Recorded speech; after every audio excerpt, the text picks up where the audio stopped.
Thank you, Eagle River Singers, for this grand entry song. We will soon be ready for the veteran song. We will give a little time for the singers to take a breath, and then we'll proceed with the veteran song.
Tiawak Miigwech, thank you for the veteran song.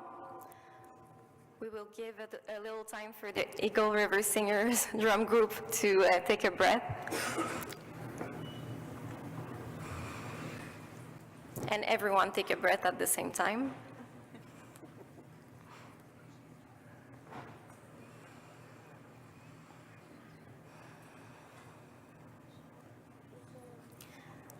We will now be ready to proceed with the flag song, after which the flags will be posted.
Thank you.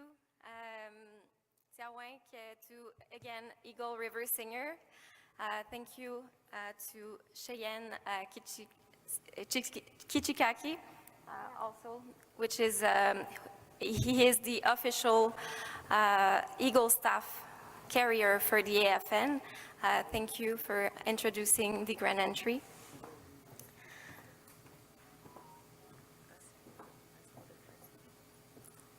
We are now ready for the flags to be posted.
Merci beaucoup pour la grande entrée. Entry.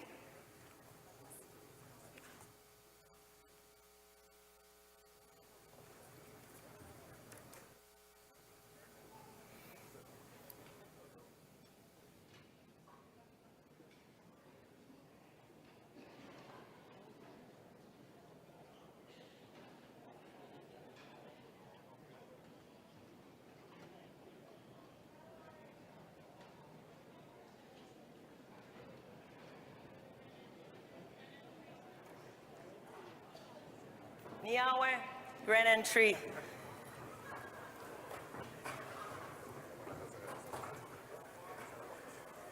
Good morning, National Team.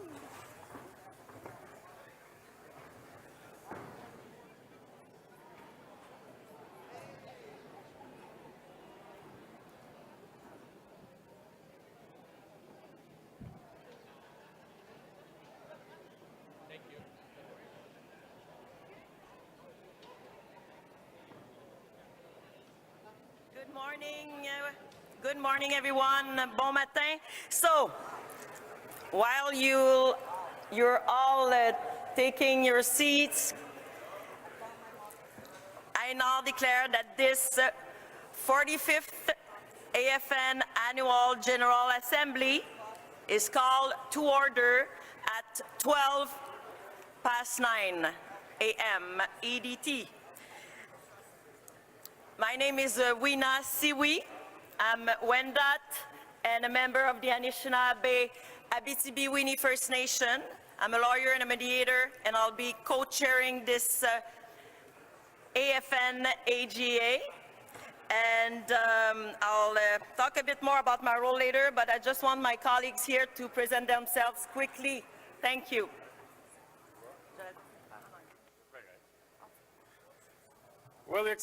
Good morning, everyone. Bon matin, tout le monde. My name is Cedric Ray-Lahou, and I will be one of your co-chairs for this 45th Annual General Assembly of the AFN. I'm Mi'kmaq from the community of Listigouge, the son of Jane Gray, who's here at our trade show, so go see her for those of you who know her, and very happy to be here with you, and hoping you all an amazing assembly. Véronique?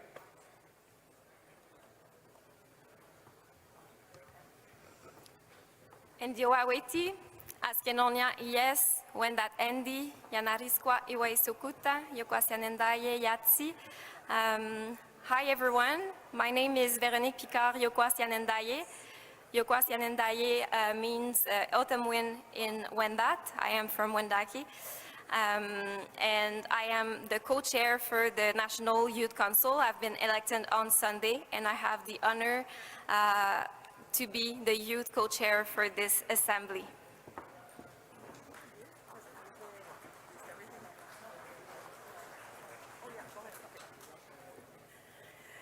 Miigwech to my dear co-chairs. So now for the Thanksgiving address, we have the honor to have with us Ganaso Kevin Deer from Ganawage, the host nation, the Ganyangeaga host nation, and I now invite Ganaso to take the floor. Yahweh.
Yotsununya, Uawinizarade, Agwegu Seguga Idawis.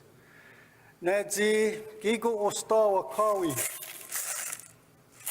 Nedawana Dukane Yetini Stan Huza.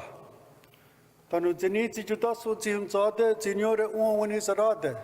Say Agwe Yogut Kawahaje, Agwegu Nohodi Yoguts Tachata Winizarage, Danu Yatana Jodukte. Nona Dasatunquawaro and Nohoda Anago Garunyu. Agwegu Sagunane Taniti Rodio Tajunioni. Tanukonek Kariwanota, Nechata Winizarage, Onexi Dayada Wadanu Waradu. Neariwa Seguga Idawes. Tanunona on the Watkaniza, Tananohoda on the Watarunu. Onakti Tiarage, Nioni, Noda the Wanadunqua, Nene the Hodagu Sadaje, Raudiriwage. Negadiwai, Zenohodane Sa Oyera, Gatsastan Sara Goa. Wajage Huniru Sugoe Dizu, Daru Yawagu, Ayamos Agwegu ne the Huntkawe, ne Radisa Stansara, Tanugigo Tinitikanuk Tanugas, Agwegu, Wanda Jotkus, Kana Gahage, Tanayamos ne Nohoda, the Watarunu, Nohoda Gariware, Gigogas Wan Takawi, Watrori, Ogadinizi, the Yodohonzom, on the Watarunu, Nana Ohunzagayu, Unuguadi Nitonano, Danuga, Runes Nioni, Zinu Yogonagare, ne Ogohue, Tanayaos ne Jotkus, Kana Gahage, Ekadina Yotu, ne Nuga Nigura. So I started out with this little boy water drum. That song that you just heard, we call it in my language, Ono Uzara Neha. Because we all have a belly button here, and if you don't, then raise your hand, because I would like to talk to you. But because we have a belly button, without a doubt, we know who our mother is, and our grandmother, our great-grandmother, that brings us all the way back to what we refer to as our first mother, which is Mother Earth. We are at her bosom. She gives us pure, unconditional love from the beginning of time. And now she asks that every day, when we open our eyes and we go out into the natural world, that we connect with her, that she gives us love and we show that love back, and that we be grateful and thankful every day. Because yesterday is history, tomorrow is a mystery. All we have is the power of now, and in the power of now, we should cultivate love, peace, friendship. And whenever we get together and we counsel, like you are going to do, we will remember the unborn nation whose faces has not come out of the earth yet, that when they will be born, they will inherit a happy, safe, clean, beautiful, peaceful, loving home. That is our responsibility to them, and we can't let them down. That sacred drum that you heard, there's water in it because we dance to all of life. And when you hear that drum, that's also our heartbeat, because it's a sacred dance. Your heart is expanding and contracting, your lung is expanding and contracting. We are all sacred beings. We are spirit forever. We come to this lower world for a short time and then we're all going back. You look to the natural world, the Earth Mother is round, our elder brother Moon is round, our grandmother Moon, our elder brother Sun. We originate in what we call in my language, Izina Gorunyadi, the other side of the blue. We're here for a time and we're all going back home, and that's forever.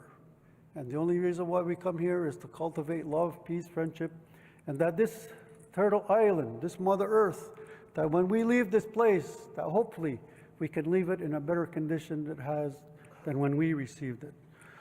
So I'm from Ganawagi Mohawk territory. Historically, we refer to these as our lands that we occupied at one time. Jacques Cartier came over here in 1534. He refers to the people of Hochelaga.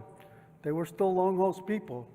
But the thing is, we're in this territory, so now I welcome all of you to what we refer to as Ganada, which just means the village. So thank you for giving me this opportunity. Now, Goa, merci beaucoup.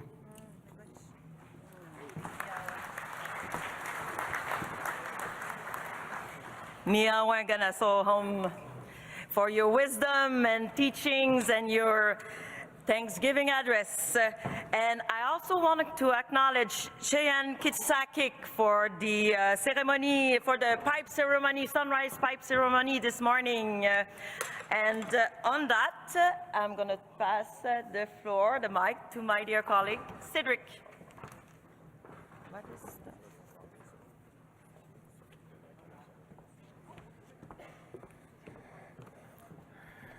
So Wallen, Kenneth, always a pleasure to hear your teachings. To continue with our opening protocol, I would now like to invite up the newly elected Grand Chief from Kahnawake, Mr. Cody Daibo.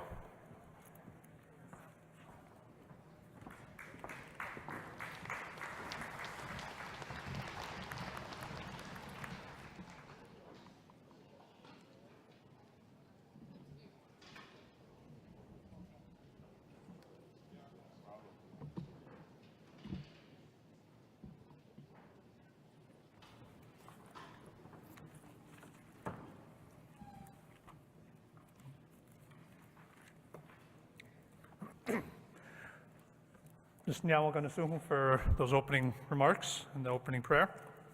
So what going to do? The Hondo Irade ne Radizahayas, Cody Dio Daibo Ujats. So I'm Cody Daibo, the newly elected Grand Chief for Kahnawake.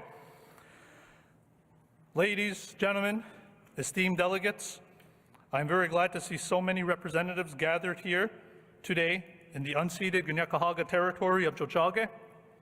Your presence is a testament to our shared commitment and unity. It is wonderful that we can come together in this forum to discuss the important topics affecting all of us. Together, we can address the challenges we face and seize the opportunities before us. Our strength lies in our unity, in the collective wisdom and determination of our communities. By working together, we can continue to fight for our rights and jurisdiction, ensuring that our voices are heard and our interests are protected. Let us use this gathering to reinforce our bonds, share our experiences, and strategize for a brighter future for the faces yet to come.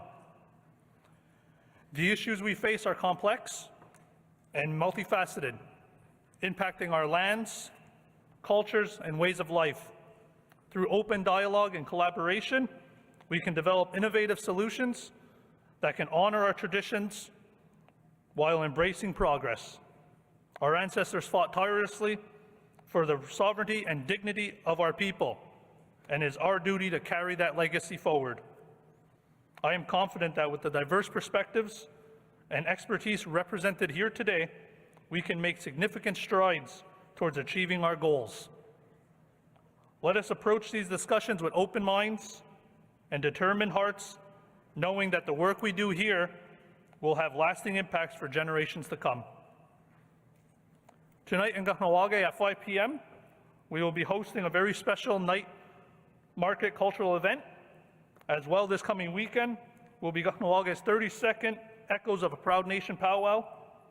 If you're free tonight and still in Tiohtià:ke this weekend, make your way to Kahnawake to be part of these powerful events. We would be honored to have you.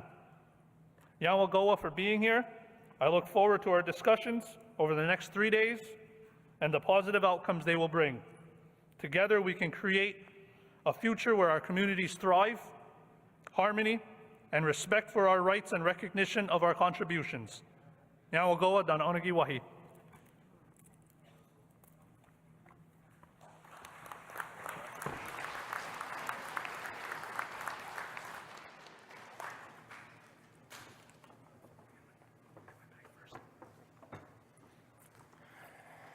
So Nyawen, Grand Chief Cody Daibo for those opening remarks. And to continue on, I would now invite the Regional Chief of the Assembly of First Nations of Quebec and Labrador, a man that you know well, Mr. Ghislain Picard.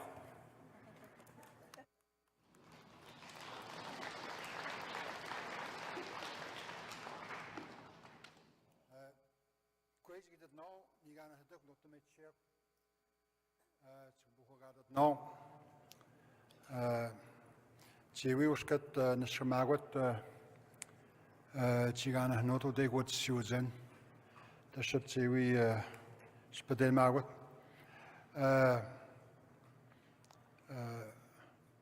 Mark Napachmajane Aimonche Modiviagomenji at Khanot, Tzieta to Mahat Spadil Madon, Mark Tzieta to Zasnosta Yak Chiwachun, Mark Hodzete Khadun, Swaysihanon. Bonjour à toutes et à tous. Hello all, it's a great pleasure to join my colleagues today to wish you or to welcome you here on the traditional non-ceded territory. It's extremely useful to remind one the protocol that we must exert on the nature of the territory on which we are, because we are in a very particular political context where the provincial government turns its back on UNDRIP. This is not the only challenge that we face, but it is an important reminder of the challenges that merit our solidarity, our support, and it is very clear for me that this conference's theme is more than appropriate. And I think that in face of adversity, one finds strength in front of challenges that may seem unreal or unsurmountable.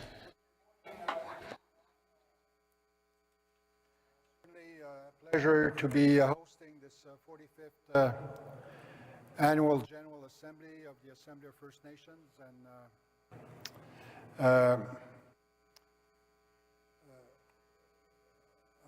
I spoke in my original language, which is the Innu.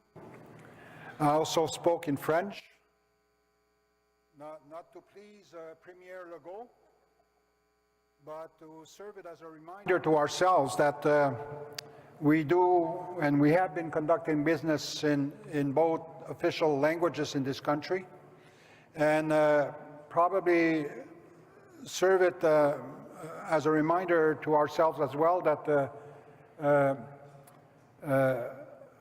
French was not our language of choice as much as English wasn't yours either. So I think it's a reality that we have to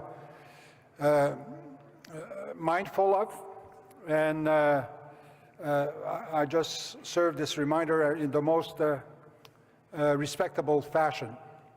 So I will try to navigate through these three languages in the next few minutes. First, I would like to acknowledge the Eagle staff and the drum group for the opening this morning. Acknowledge veterans and the elders, members of the Tri-Council, and more specifically, greetings to our two new co-chairs of the National Youth Council. Véronique Picard, who is a member of the Huron-Wendat Nation, who is a co-lead on the National Youth Council and who is from Wendake, and Isaiah Bernard, who is from the Mi'kmaq Nation in Nova Scotia. So they certainly deserve our recognition as an assembly.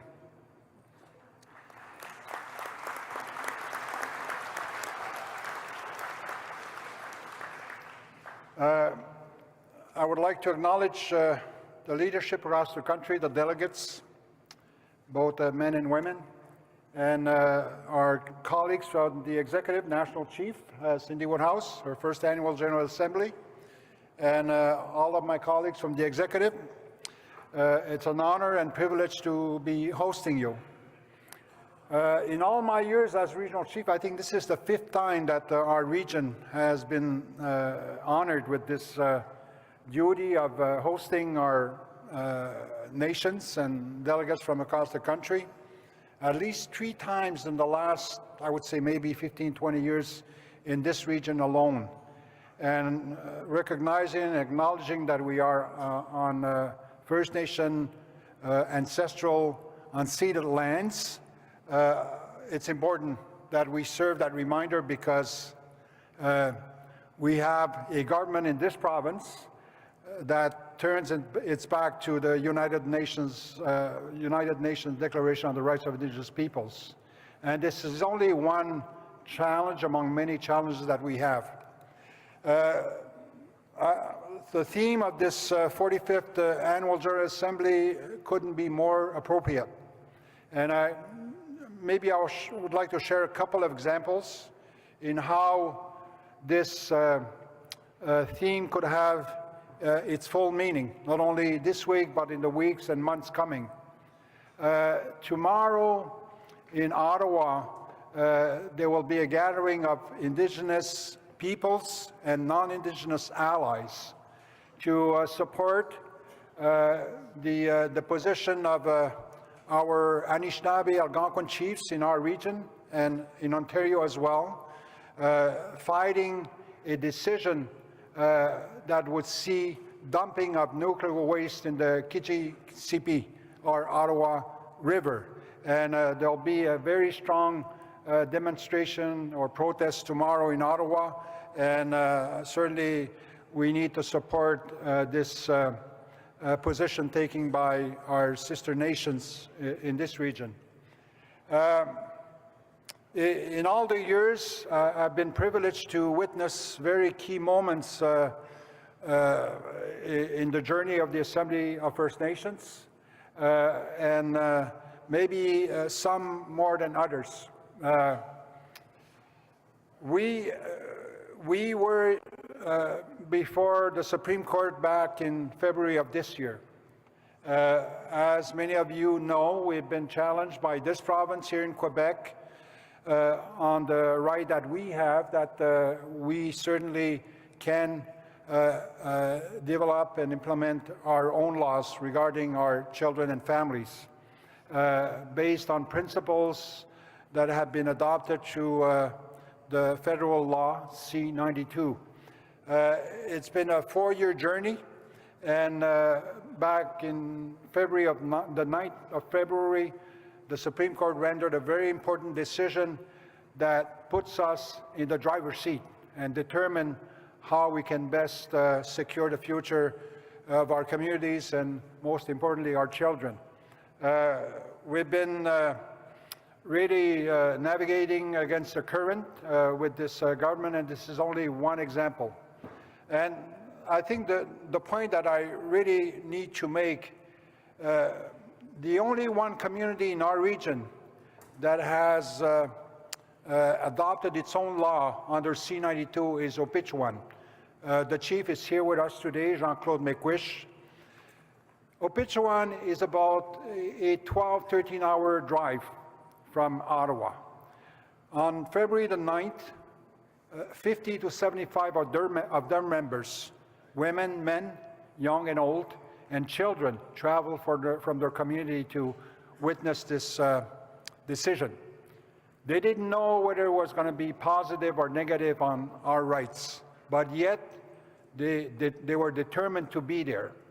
Once the decision was rendered, everybody was happy, and where we were at in Ottawa, women were playing drums, chanting, and the children were standing in support of their elders. I think it was a very key moment, and I think it really speaks to the responsibility that we have as a collective.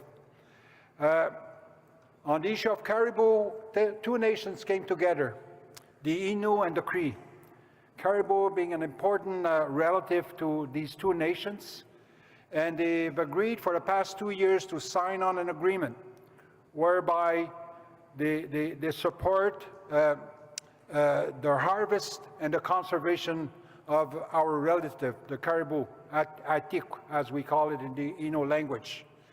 And what I feel is important to stress and highlight here is the fact that this agreement was strictly between two nations, the Innu and the Cree. There were no dotted lines for Canada, no dotted lines for Quebec. And to me, this is really a true nation-to-nation relationship.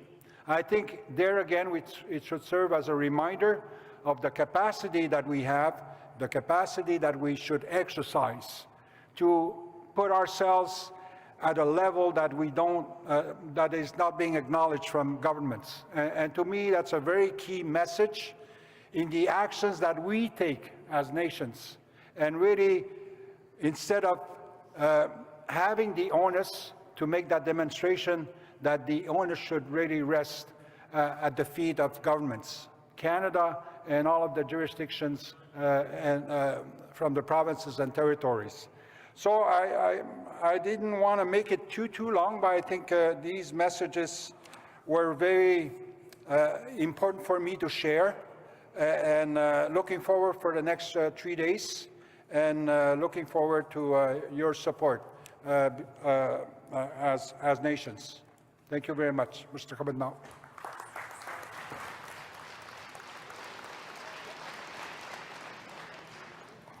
Thank you, Chief Picard.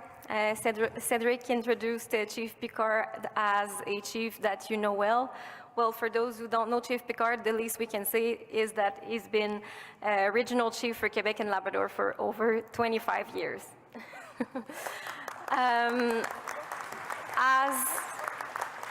As he also mentioned, it is a bilingual assembly. Therefore, if you need a translation device, they are accessible, available at the back of the room, just next to the big black box over there. So if you don't understand French, we will also be speaking French as co-chairs, so you can get your device. And now I would like to introduce National Chief Woodhouse.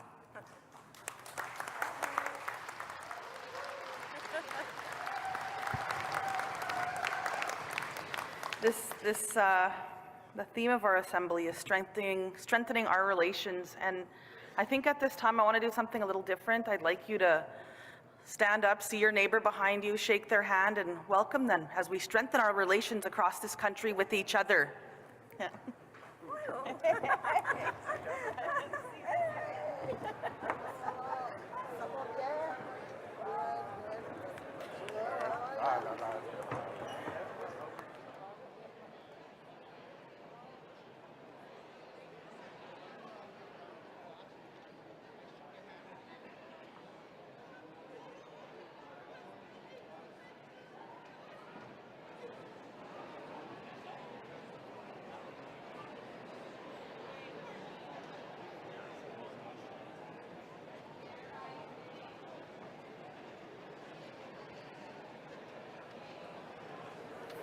Well, thank you. That was good. I think after COVID, I think we realize how important it is to be together and to work with each other and to talk to each other. Thank you. Thank you, folks. Thank you. Well, good morning. When we walked in this morning, I observed something really fascinating. We had Penelope, Jason, and Tiana, children, leading us in this morning. I didn't ask the little girl, Penelope, and she stood with me, and I'm so glad for her strength. And when I grew up in these circles, and I'll get to that a little more later, as a child, we should always have safe spaces for our children, that they're safe enough to be in these assemblies, that we're respectful enough to each other, that our children are in this space. And I'm happy that those young ones are here, because they're the ones, it's like a blink of an eye. I grew up, as a chief's daughter, and in the blink of an eye, you're standing here and you're having to make tough decisions and work with different levels of government. But before we get into that, Hanin, Buju, Tanse, Wache, Miigwech, Apachikajinandam, Akanakabijayanoma, Nungam. It's so thankful that you're all here. Greetings to everyone that's here. And we acknowledge and we hold up the drum, the Eagle staffs, and all the ceremonial items. Miigwech Cheyenne for your love, your prayers every single day. Miigwech to Eagle River Singers and Elder Kevin Deere for your opening prayer this morning and your teachings. We also acknowledge and we welcome all chiefs, council members, elders, proxies, and many of the ministers, lieutenant governors who are here with us today. And that leads me into the Lieutenant Governor of Quebec, Manon Jeanette. We are so proud of you, a First Nation woman as a Lieutenant Governor. We are proud of you.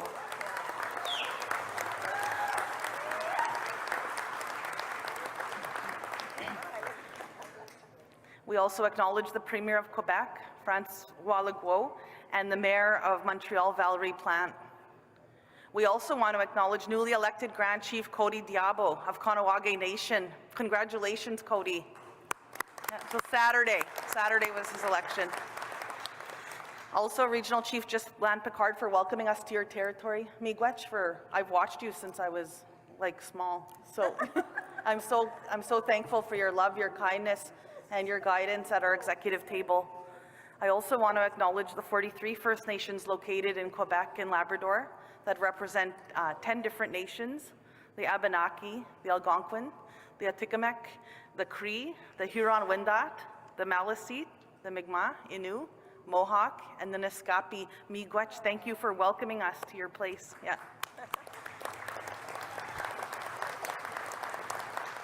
And welcome to this year's 45th Annual General Assembly for the Assembly of First Nations. This year's theme, Strengthening Our Relations, highlights the importance of our connections on multiple levels. Connection with our nations, connection to this country, connection with each other. It also means connecting with our families and our children. I want to thank my own family for their love and support. My children, Kyler, Colt, and Jade, for inspiring me to work hard every day for First Nations children. My partner, Curtis, for being such a good dad. I couldn't stand here today if I didn't have a good father for my children.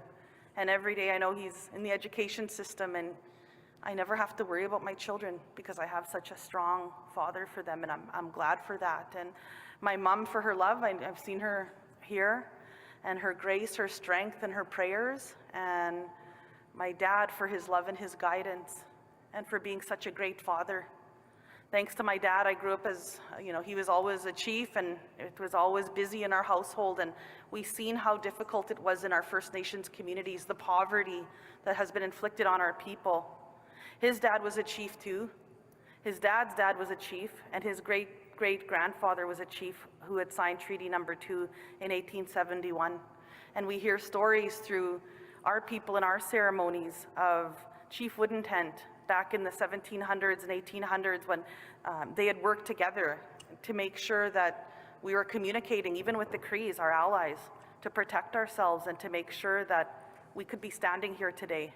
And I thank my ancestors for their strength, for their determination, and my dad's teachings on treaty. We have the original treaty medallion from the Queen's representatives from the 1800s, and it's always a constant reminder to our family what treaty means. That treaty is forever, that our relationship, our inherent rights are forever. For as long as the sun shines, the grass grows, and the river flows. When I was 4, the Assembly of First Nations was a place that I went to with my parents, and then with the previous chief and the council. My dad was on council at the time. And we went to gatherings where there were important discussions on what the Indian Brotherhood meant, on what the Assembly of First Nations meant. Nobody could afford a plane ticket at that time, and we drove, people drove from their cars from all over this country so that they could be gathered like this. It probably wasn't as fancy as this. Nobody had air conditioning at that time. We were in tents outside. And it was standing room only. And without that teaching, I listened to many of you, and I've listened to many of your parents. Thank you, Mom and Dad, for that, for having me in those spaces without being surrounded with my parents. As well, I want to commend my mom and dad, because I know Dad had some health problems recently, but I want to say this. Miigwech for giving me an alcohol, drug-free, and violence-free home. Miigwech, miigwech. They'd also made sure that they gave me it wasn't the best education because we were on reserve and there was a lot of shortfalls on that, but they did the best that they could with what little we had to make sure that I tried to learn about this world, and I'm thankful for that, Nizagi. And that is something that we want for every child, every First Nations child. We need to go back to that and to be surrounded by our families, by our cultures, their traditions, and our languages. Vice Chief had just said, Regional Chief had just said, our languages, that our young people go back to that. The Assembly of First Nations, and here we're all like family too. So we're very glad you're all here. And sometimes we will have debates. We will have division or discussion, and that there are thousands of people. I want to also thank the thousands of people that are watching us, thousands of them streaming online at the moment. It is time to see the AFN, and it's nice to see the AFN alive and well again. The registration, it's still lined up. I don't think the AFN is going anywhere soon, and I think that we're stronger than ever together. Do we have things to work out? Absolutely. So we are optimistic. We're excited about our future. Through unity and respect, we will build strong bonds and create lasting impacts and build upon the vision of our nation's chiefs and elders who came before us. They wanted us to be in this together. We recognize our strength lies in the unity of First Nations. Our voice is more powerful when we stand together to advance our shared goals and rights. We recognize that chiefs are the cornerstone of this organization. This is your assembly, chiefs. This is not the staff's assembly. This is not my assembly. This is your assembly, and we cannot forget that.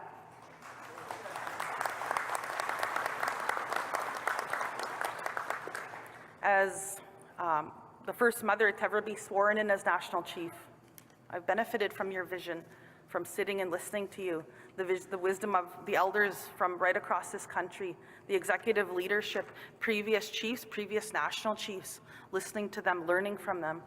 That is why we must acknowledge the work of New Brunswick Regional Chief Joanna Bernard Miigwech for your support. And as interim national chief, she helped rebuild the AFN Foundation. It was not easy, but she took the task with strength and determination. So Miigwech, Chief.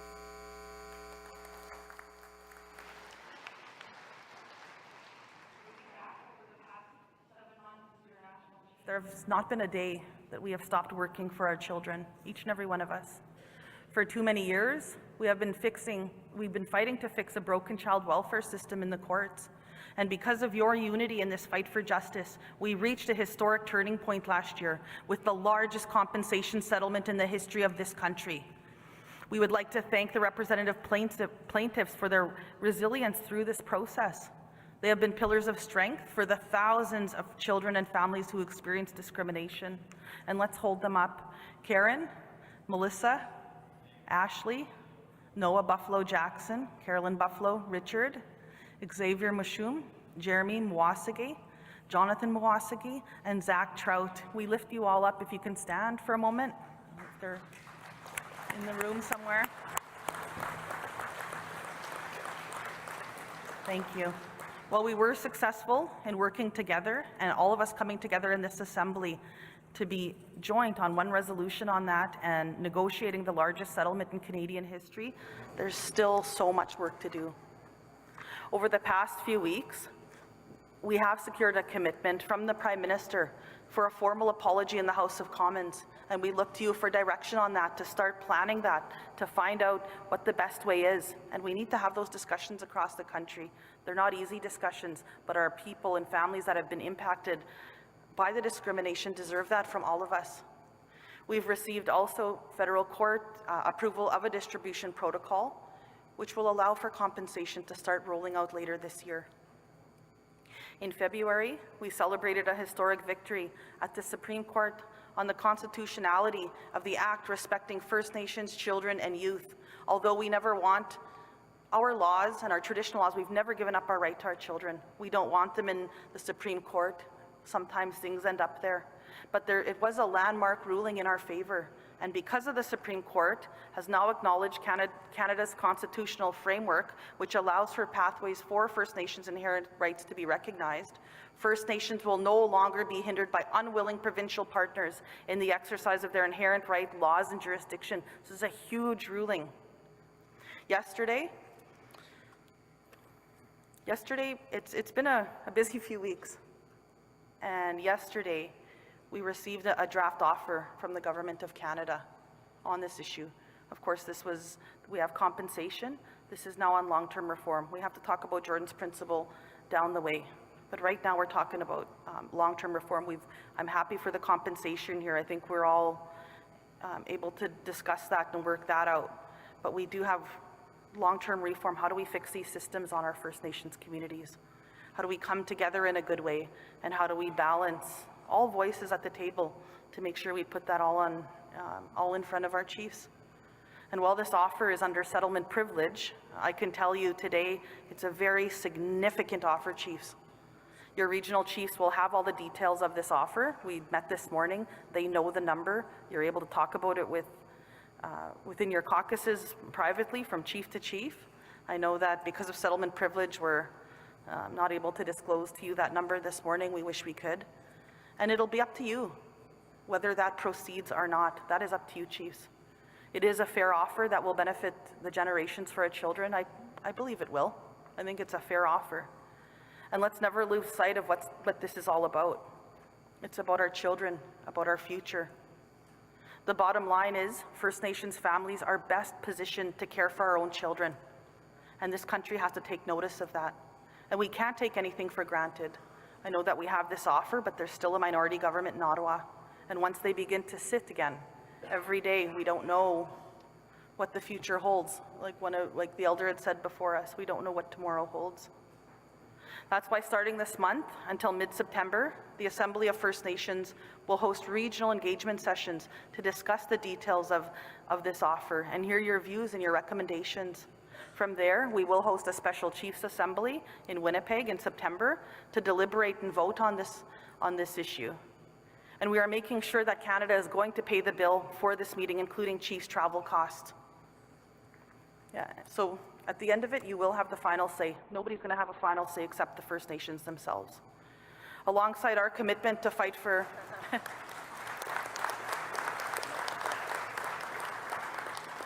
alongside our commitment to fight for children, we have been focused on preventing violence against First Nations women, girls, and gender diverse people. Last month was the 5th anniversary of the National Inquiry into Missing and Murdered Women and Girls final report. In response, the Assembly of First Nations released an evaluation of progress towards the inquiry's 231 calls for justice. Regrettably, we can only find 2 calls that have been fully implemented. The majority showed little or no progress.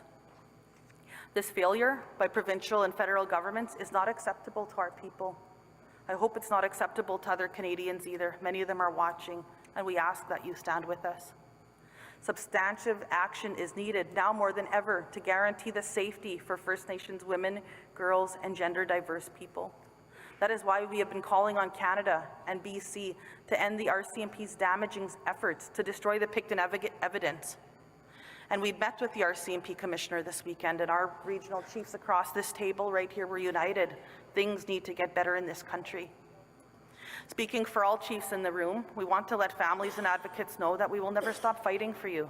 The murders and violence have not stopped, and neither can any of us, neither can we. That is why we have not stopped lobbying the federal and provincial governments to search for our lost sisters in the Prairie Green landfill in Winnipeg. It is relief to see that families can finally see some justice. We hold up the Assembly of Manitoba Chiefs, Grand Chief Kathy Merrick, and our Anishinaabe Premier Wab Kinew, who led this process, and what a difference a Premier can make. Since being elected in December, we have made it a priority to meet with the Premiers. It's not something that probably every national chief has done in the past, but the reality is they hold political power in this country. Premier Kinew is showing that is true. There's real work to do to keep reconciliation moving forward in a good way. Excuse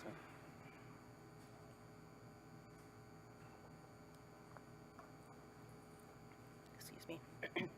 Unfortunately, 2 reports from Canada's Auditor General in March demonstrate how much work there is still to do with these First Ministers, particularly on First Nations policing and housing. On policing, the Auditor General identified a distressing and persistent pattern of failure in policing that contradicts the true spirit of reconciliation. All chiefs are struggling with this inaction, perhaps none more than the James Smith Cree Nation in Saskatchewan. In February, we traveled to be with chiefs and members of the First Nation that suffered through the worst mass stabbing in Canadian history. A report from Saskatchewan's coroner confirmed the status quo on policing is costing First Nations lives. The community's strength during the coroner's inquiry honored the innocent victims and inspired us to keep fighting for First Nations policing to be legislated as an essential service with equitable funding to effectively deliver these services to our people. We also want to have clear recognition of First Nations jurisdiction in this area. Chiefs of Quebec and Ontario are also leading the charge on the policing file, and I commend you. Let's also recognize Regional Chief Picard for his tireless work, and the new Grand Chief, Linda DeBossegay of the Anishinaabe Nation, for her years of work on this file. Your leadership continues to guide us, and we look forward to hearing from the Public Safety Minister later today. The Auditor General also revealed similar problems with the government's First Nations housing program. She estimated 55,000 new homes are needed to address the current housing gap. In April, the Assembly of First Nations released a report regarding their commitment at the Government of Canada regarding their commitment to close the First Nations housing and infrastructure gap by 2030. The report estimates that $349 billion is needed to bring First Nations in line with other Canadian communities. This is a number ministers in Ottawa they don't want to hear, but we need to keep saying that number, $349 billion, until this gap is closed. They cannot ignore us. We have to keep working together. Unfortunately, the federal government failed to respond to their own report on this infrastructure gap in April's federal budget. While we saw some new investments, proposals for housing, policing, roads, water will not come close to meeting the demand. With regional chiefs, we met with federal ministers and opposition leaders to clarify various elements of the federal budget and plans to roll out funding, including the new National School Food Program. Last month, for the first time in 5 years, the Executive Committee participated in a First Nations Joint Priorities meeting with federal cabinet ministers to guide our work on these issues over the coming year. This will include following through with the Truth and Reconciliation Commission calls to action, full implementation of UNDRIP, reform for the First Nations Child and Family Services Program, and Jordan's Principle. We will report progress at our next Assembly in December. The federal budget did include a commitment to provide a $5 billion loan guarantee program to significant First Nations projects. I also, in April, I want to recognize that we had met with Chief Shirlene Gale, the chair of the First Nations Major Projects Coalition, for the Coalition's 7th annual conference, hearing about the many tireless First Nations advocates for economic reconciliation. I also want to hold up Chief Gale for her work on that and for pushing the federal government to invest in our First Nations people.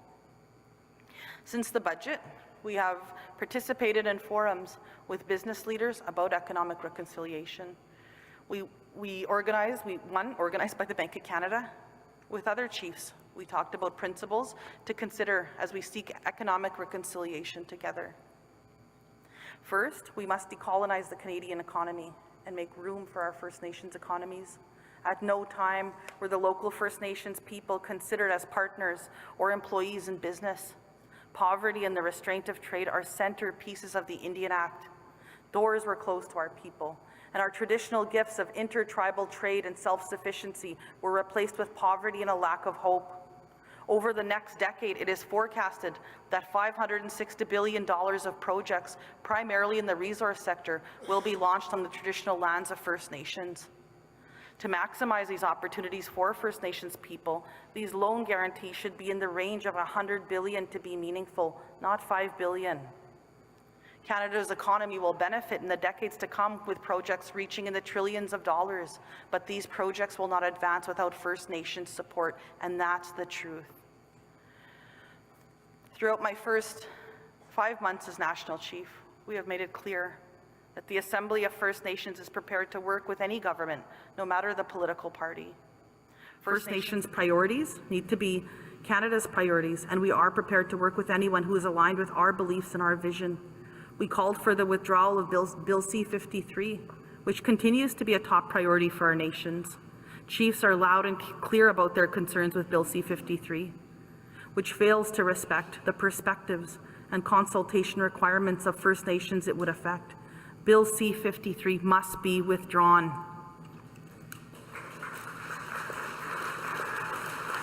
Thank you. Bill C-53, yeah, it was, it was a resolution that we had passed here, and the government has to take notice. Many of them are listening. Bill C-53 has to be withdrawn.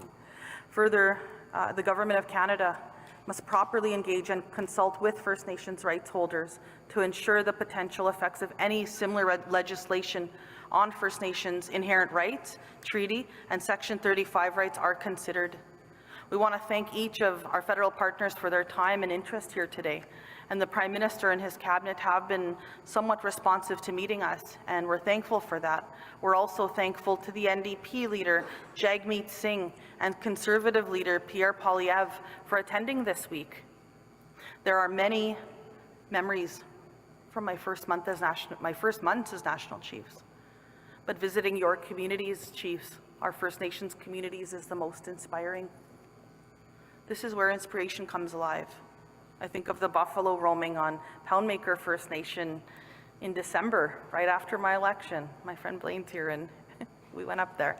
The special headdress ceremony with the Blackfoot Confederacy people in January, Miigwech.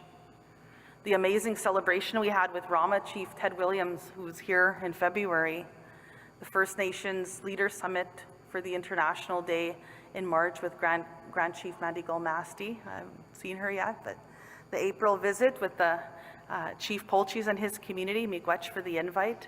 And even my flight home on Air Canada can't ruin that. And we made them change their policies for our people that they can't take our stuff anymore.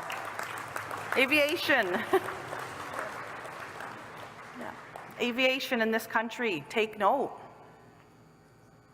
We can't keep having that year after year, month after month, that our people's things are disrespected. Every industry in this country needs to take note of that. My May visit to BC for the Haida Nation in 2024 with their special assembly with their president, Eva Clayton. What a beautiful community you have, Miigwech, for welcoming me to your territory. The Ottawa Press Conference with Anishinaabe Nation and the Mushkegowuk Council. You pushed for that, and you pushed in Ottawa. And it's too bad that you had to do that because you thought that was done many, many years ago.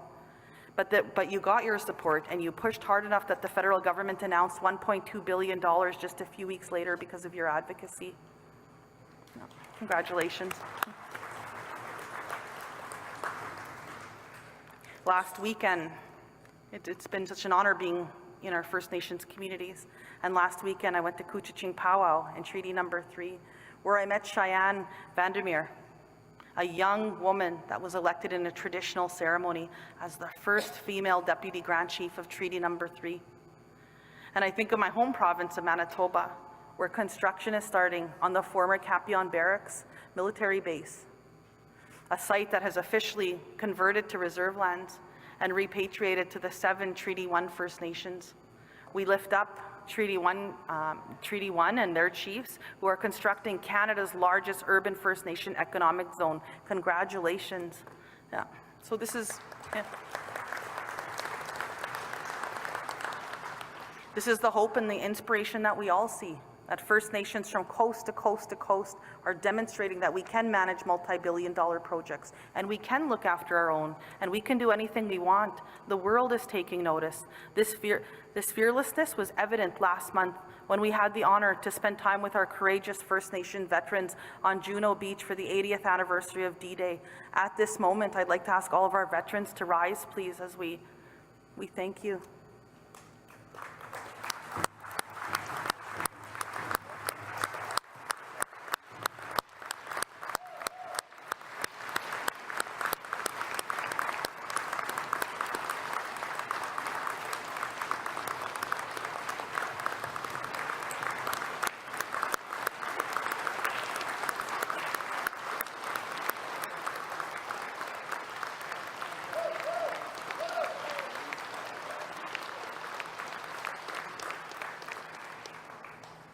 '80 years at Juno Beach.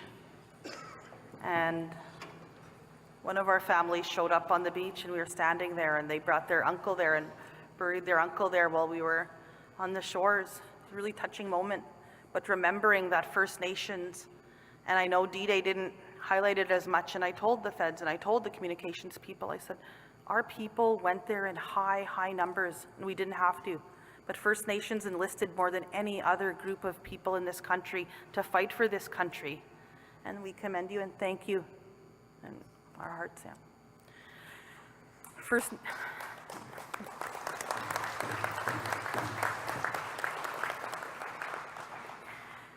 First Nations are also marking our work internationally in the fight for clean water, for climate change, and for human rights. And we lift up all the people doing this work. People like Wilton Littlechild, his 4 decades of work at the United Nations. Chief, I seen that you were in Geneva, but we lift you up. This summer, all Canadians will cheer as well for First Nations athletes competing for gold against the world's best at the Olympic and Paralympic Games. Tune in. And we're going to do it again, thanks to people like Dr. Wilton Littlechild in 2028 as our game of lacrosse returns to the Olympics. Can you imagine that? Finally. And we lift you up, Dr. Littlechild and many others that stood with you. And we see it in hockey. Based on the last 2 years, just to close off, the message to the NHL teams is this: if you want to win a Stanley Cup, you better have a First Nations player on your roster. Last year it was Zach Whitecloud. This year it was Six Nations' own Brandon Montour making us proud. So I want to lift up those young players. There's so many of them coming through, and every year, every NHL team, you better have a First Nations kid on there, because you want to win the cup, we have people that are working hard. We see hope in communities that we visit. We see hope in this room. And I think back to how far we have come together, about what things were like when I started working for First Nations as a young person in these back rooms, working for many of our chiefs. 25 years ago, I remember sitting in a room, and I worked for a regional chief at the time, and Phil Fontaine was national chief. And polls showed the low public opinion of what average Canadians thought of First Nations. Pollsters, I remember in that room, didn't want to even tell us the results of that. And we look at stuff like Maclean's magazine that described, I remember being the front page of it, and there was a woman on there, and they were describing Manitoba as the most racist province in Canada. And now we have a First Nations premier leading the way there. I'm so proud of him.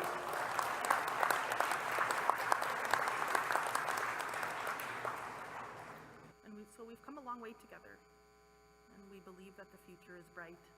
And as we look forward to the next federal election and how we will be engaged, we must recall last fall's historic election of Premier Canoe in Manitoba, which carries an important message to all political parties in this country. They're all listening here today, my friends. In the 2023 Manitoba election, the losing party campaigned against reconciliation. They opposed searching a landfill for missing First Nations women and suggested crime would rise if a First Nation premier was elected. People from all walks of life rejected that party. We thank Manitobans for that, but we thank Canadians, and that approach is wrong. So the message is that if you want to win in this country, you have to start lifting up First Nations. You can't put us in unwinnable seats anywhere if you want us to be part of your space. And you have to start embracing this national movement to reconciliation and not oppose it.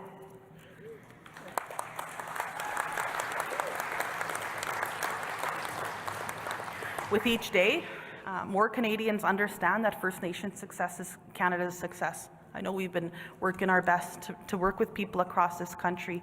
We are witnessing a shift in our relations, and when we're all a part of it, we all have a role to play in that. So this week at this assembly, let's get the business done for the nations that we serve. Let's share ideas, debate, have dialogue, but let's use this opportunity to reflect on our achievements and set the path forward. It's a privilege to me to serve alongside all of you. We have worked with honor and integrity to fulfill trust in this space, and we are making real difference for the future of all of our families and our children. And as the first mother to be elected as national chief, I believe that we carry a certain responsibility to nurture, teach, and learn from those that came before us. And we hold a vision for the future generations who will rely on our decisions today. So we must remain united and respect the diversity of ideas and the opinions of this floor in the boardrooms and in our First Nations. The strength of the Assembly of First Nations is in the strength of our diversity and our unity. Our foundations are strong and our history is stronger. If we are to prevail, we must remember our teachings and ceremony. There is much work ahead, but by strengthening our relations united, we can achieve anything. So miigwech, merci, buju. Gigyaman minawa, mina.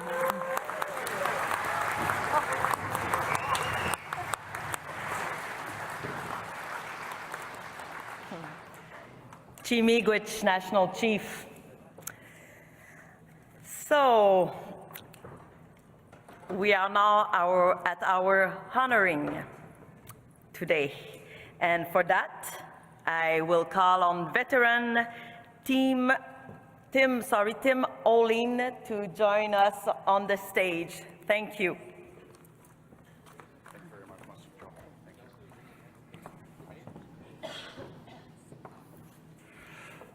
Thank you, Masicho. We're going to do a little honoring of a very special gentleman. We would also be remiss if we didn't honor his wife as well. I just kind of, as we're smudging the blanket, and just for the record, it's Olone, but that's okay, I'm just that's fine.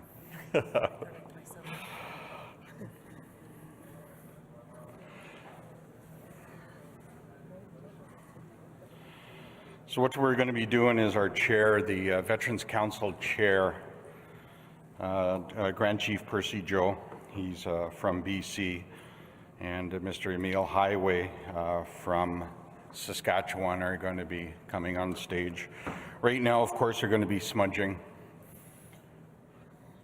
the blankets. I understand the blankets are gifts from Saskatchewan.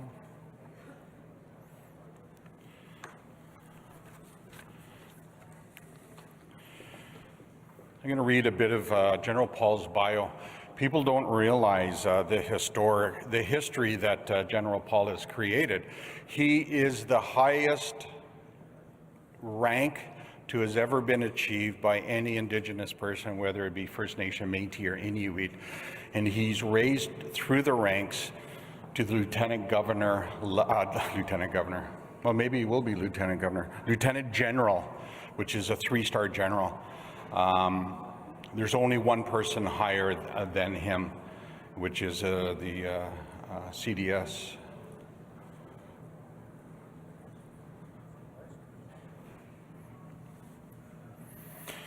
Lieutenant General Paul was born and raised in Wendake.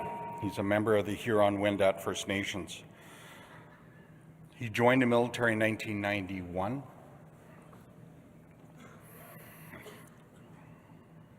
He served, you know, when you get his bio from the military, it's just pages of the things that he's done, so we'll try and kind of narrow it down just a bit. He was the aide-de-camp to the Governor General back in the day, commander of the 2nd Battalion Royal Vendu Regiment, commander of the Canadian Training Centre, commander of the 4th Canadian Division at the Joint Task Force, and most recently, he was a deputy commander of the Allied Joint Forces Command in Naples, Italy. He also worked at the Privy Council office. He was awarded the Meritorious Service Cross for his Kandahar unit performance and the United States Legion of Merit Award for his service as deputy of the U.S. Security Coordinator in Jerusalem. He's also a United States Marine Corps Command Staff Sergeant Staff College graduate, the United States Marine Corps School of Advanced Warfighting, and the Canadian Forces National Security Program. In 2022, he was appointed Commander of the Canadian Army. Like I said, that's the highest for any Indigenous person in military history in Canada. He was appointed.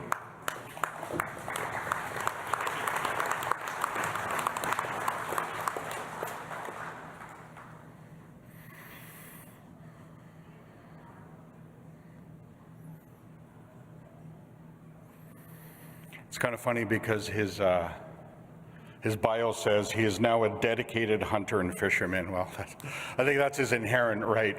So it's obviously someone from the military wrote that. He's a dedicated hunter and fisherman. You know, as we're on stage,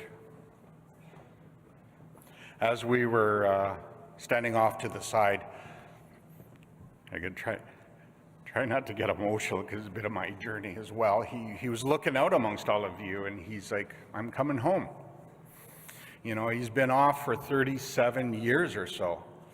And we were talking and he said, you know, there is, because he's retiring on Friday, he's going to be doing a change of command parade. He's going to be honored in what they call a DOD, Depart with Dignity, and it's how the military honors their own.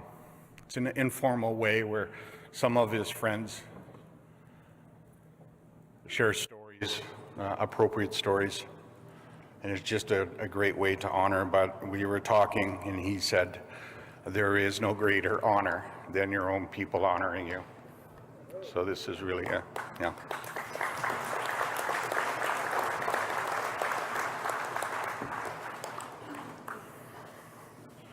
Our friends are going to join us on stage now.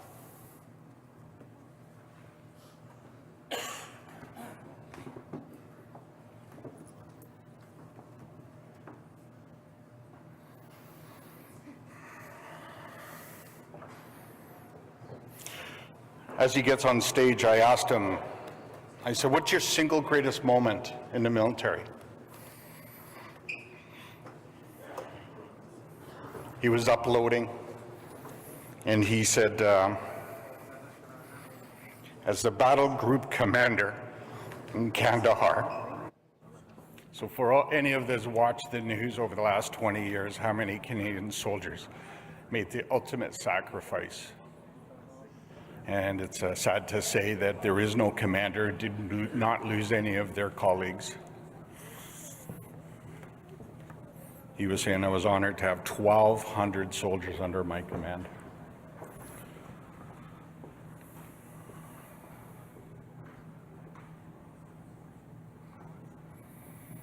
We would be remiss because the commander would go off and do commander things. We would be remiss to not acknowledge the person that was at home. The same as at the TRC had a motto, this is for the children that were taken, but it was for the parents and the family that was left behind. We would be remiss if we didn't honor Lynn and her 2 children, William and Marie-Ève. So Lynn, I hope you know that your commitment and service, not only to your husband, to the military family, has not gone unnoticed.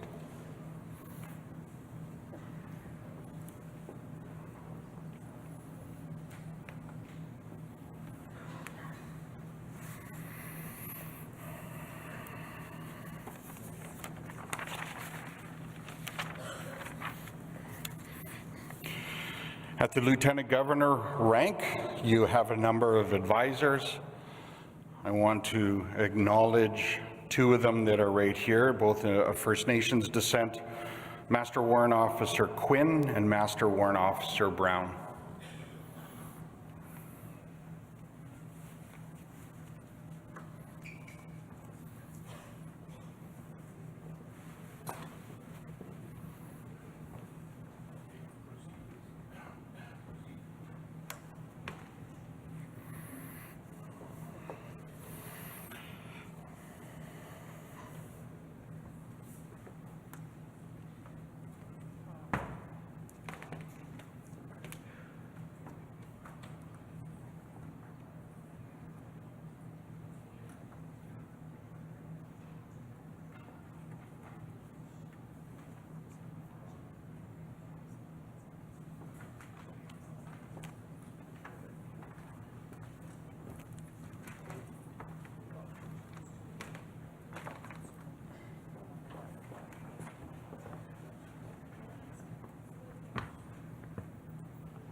There is no greater honor than being honored by your own people.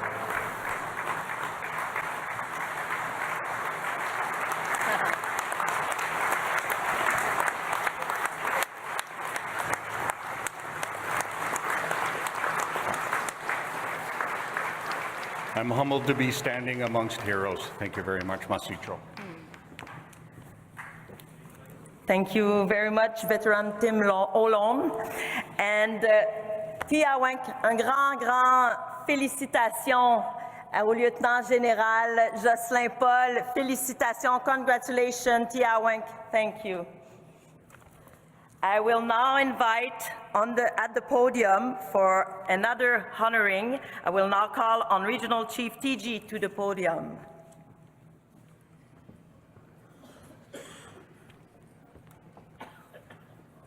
Masai, Daneza, Tsekoza, Skies, chiefs, hereditary chiefs, elders, youth, delegates, residential school survivors. I just want to thank Kevin Deere for his prayer and song, the Haudenosaunee people, and Grand Chief Cody Dabo for that welcoming. I want to thank and acknowledge my colleague, Regional Chief Jocelyn Picard, in his welcoming to this region of Quebec. And during my time as Regional Chief for the British Columbia Assembly of First Nations, I've heard of what is going on here in Quebec. And I compare it to where I'm from British Columbia, where 51 years ago, Frank Calder, hereditary chief from the Haida Nation, took the federal government to task in the Calder case, which proved that we have title to the land. I want to acknowledge all those other battles that we've had on the lands, not only in British Columbia, but also here in the Mohawk Territory, as we've seen many years ago in the Oka crisis. During that time, in British Columbia, we fought and continued to fight for our rightful place. Acknowledge my relatives in the court case of Delgugmuk Kasteawe in Gitsan-Wet'suwet'en territory. And more recently, I acknowledge this year, June 26, the 10-year anniversary, 2014, what was proven in court at the highest level that title exists in the Tsilhqot'in court case. And as a part of this honoring, I thought it was necessary to have a Tsilhqot'in representative, Chief Roger William, whose name was on that court case, to honor the Haida today. And the honoring is with President Gagwis Jason Alsop, who has had a long time in Haida Gwaii politics, and also not only as president, but worked in Haida Gwaii for many years in the sector of tourism. And also William Jovanovich, Chief Councillor William Jovanovich from Skidegate will be honored here today in their work over the last several years, and even before that, in the recognition what they've always held for many years, for decades, of being Haida, of being what it means to be Haida Nation and Haida Gwaii. So the honoring today is their work that they've done. And the reason I mention many of these court cases is the fact that we don't live in courts. That despite the fact that we had many wins in British Columbia with these court cases, the judge always comes back, well, you have to arrange something else. You're going to have to arrange and negotiate your relationship with the provincial and federal governments. And that's the work that Chief Councillor Ivanovich and President Gagwis, Jason Alsop, have been doing with the province of British Columbia. I want to acknowledge the province of British Columbia for having the courage of not only passing 5 years ago the United Nations Declaration for Rights of Indigenous Peoples Act as a provincial act, but also for this arrangement on May 26th, or May 16th, I believe, of this year, is the Haida Act, the Raising the Tide Act, to bring us to this place, to the recognition of title in Haida Gwaii. This is monumental, this is groundbreaking, and this is the work that the Haida have been doing for many, many years. And these are the new arrangements that should be made with not only our First Nations peoples in British Columbia, but elsewhere. I understand and know that we have many different arrangements with historical treaties, modern treaties, but the Haida never gave up who they are, just as the Mohawk have never given up who they are. And the recognition of the United Nations Declaration of Rights of Indigenous Peoples is exactly that, is the recognition of our human rights to govern ourselves. And the Quebec government should understand this, rather than challenging the First Nations of this region in the affairs of child welfare. As a First Nations Leadership Council, the Union of BC Indian Chiefs, the BC AFN, and the First Nations Summit, we intervene on the Assembly of First Nations of Quebec and Labrador's side in that reference case on child welfare. Rather than be adversaries, be our partners, negotiate, come to terms with what we've always proven as First Nations peoples, that we've never given up our inherent rights, title to our land and our affairs. That's the whole purpose of the recognition of the United Nations Declaration Act. That is federal laws now. So come to these rooms, our negotiations tables, and recognize that we can govern ourselves. Give us the resources that we need to really make these necessary arrangements, such as the child welfare, which is currently being discussed right now on long-term reform, and certainly hope that we can get it over the finish line.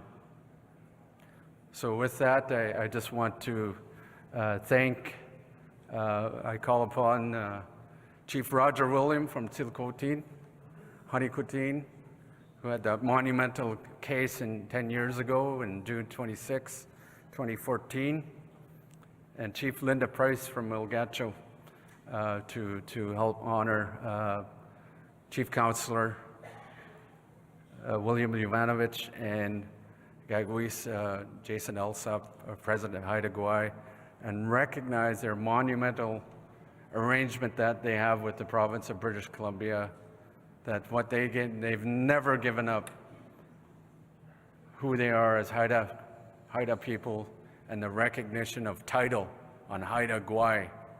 That exists now. We need more of this. Thank you, Masai.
Beautiful.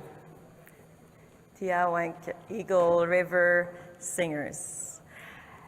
Félicitations, congratulations to you, Haida Nations, and maybe we can give them another round of applause because I think they own it. Yep.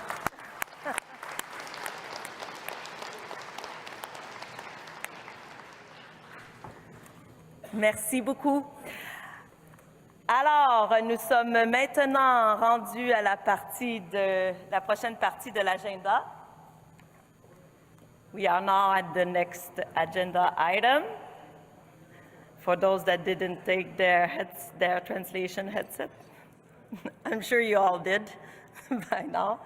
And on that, I'm going to turn the floor over to my dear colleague, Cédric. Je vais donner la parole maintenant à Cédric pour deux sujets très importants pour la journée, des motions qui seront passées. Alors, merci. À toi, Cédric. Thank you, Ina. Thank you to our drummers, the Evil River Singers, who are here helping us open up in a good way. So thank you for that energy that you've been bringing. To Lieutenant General Paul, Jason Lassop, and Billy Ivanovich, thank you for everything you've done. Thank you for the work that you continue to do and the inspiration that you are for our young people and our not so young people. Before I get into the official business, I just want to say that we do have a really full agenda. I imagine you've seen it. It's in your packages. Looks something like this. So I just want to say take time to take care of yourselves too. We have coffee, we have water at the outside, and there's also washrooms on the left-hand side. If those are full, you can go downstairs. So just a bit of housekeeping before we get into the official business. As National Chief said in her speech, says, let's get the business done. And one of the ways we can do this is through the next two processes. And the first one would be to adopt the rules of procedures that you do find in the meeting materials in your conference booklet. So we won't be going over the entire thing since you guys already have access to this. But there's a few points that we did want to highlight. The first one being quorum. So quorum is going to be established when there's going to be 51% of those chiefs and proxies who are registered are going to be present in the assembly room. And this is directed by resolutions that have updated the process. We also have a few other rules that we find are important to remind you as chairs. One of them is the chief or proxy who presents a motion, the mover or seconder, have 4 minutes to speak to introduce their motion or the resolution. Those who come after will have 3 minutes. We'll remind you with gentle reminders here and there. You guys are pretty used to this. For a motion to be carried, it will take 60% of voting in favor for the motion to be carried. And if I could have our technical team put the codes of conduct up on the slides for our audience. We find it's important to mention the code of conduct. So again, you can find this in the last page of your booklet. There's the code and also the thing that you have all signed to be here, to be registered. This is our way of saying we can do this in a harmonious way, we can do this in a good way. And it's something that will remind you throughout the process. We can get into tense moments, we can get into discussions that sometimes are heated, but we want to do this in respect, and we'll be there to try to help remind you of this as we go forward. So, to officially adopt the rules of procedures that, again, you have in your meeting materials, we would need a motion, a mover, and a seconder. A motion that would read that the First Nations in Assembly move to adopt the rules of procedure for the AFN 45th Annual General Assembly held July 9th to 11th, 2024. So I would look to see, do we have a mover and seconder for our process?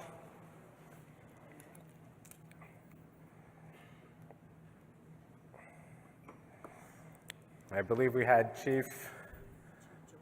Chief Joe and Chief Keith that were here may be present.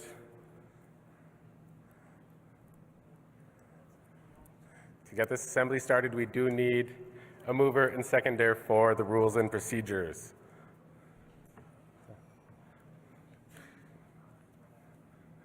Guys, yeah. Co-chair, ça pas le droit de vote, c'est pas un chef.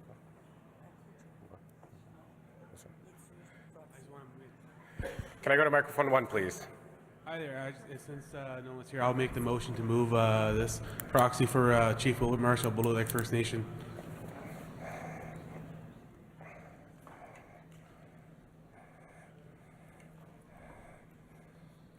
So we have Isaiah Bernard, proxy for Chief Labilois, and I have microphone 2.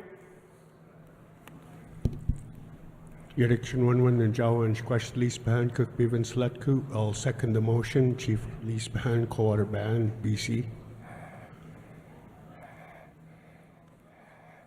Thank you, Chief.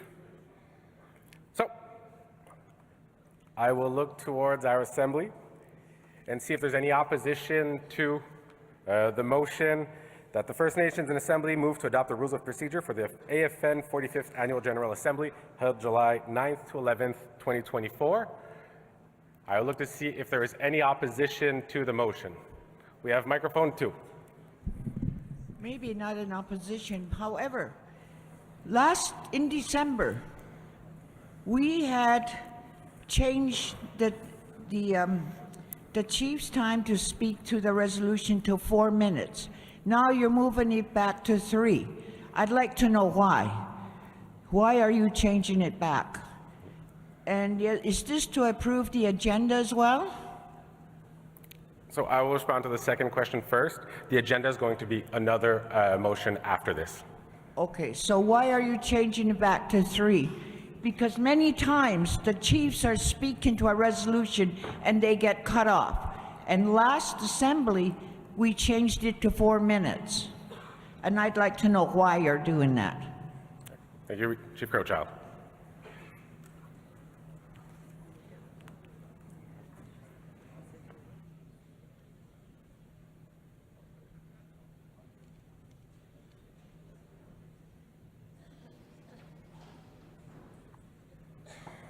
Perfect.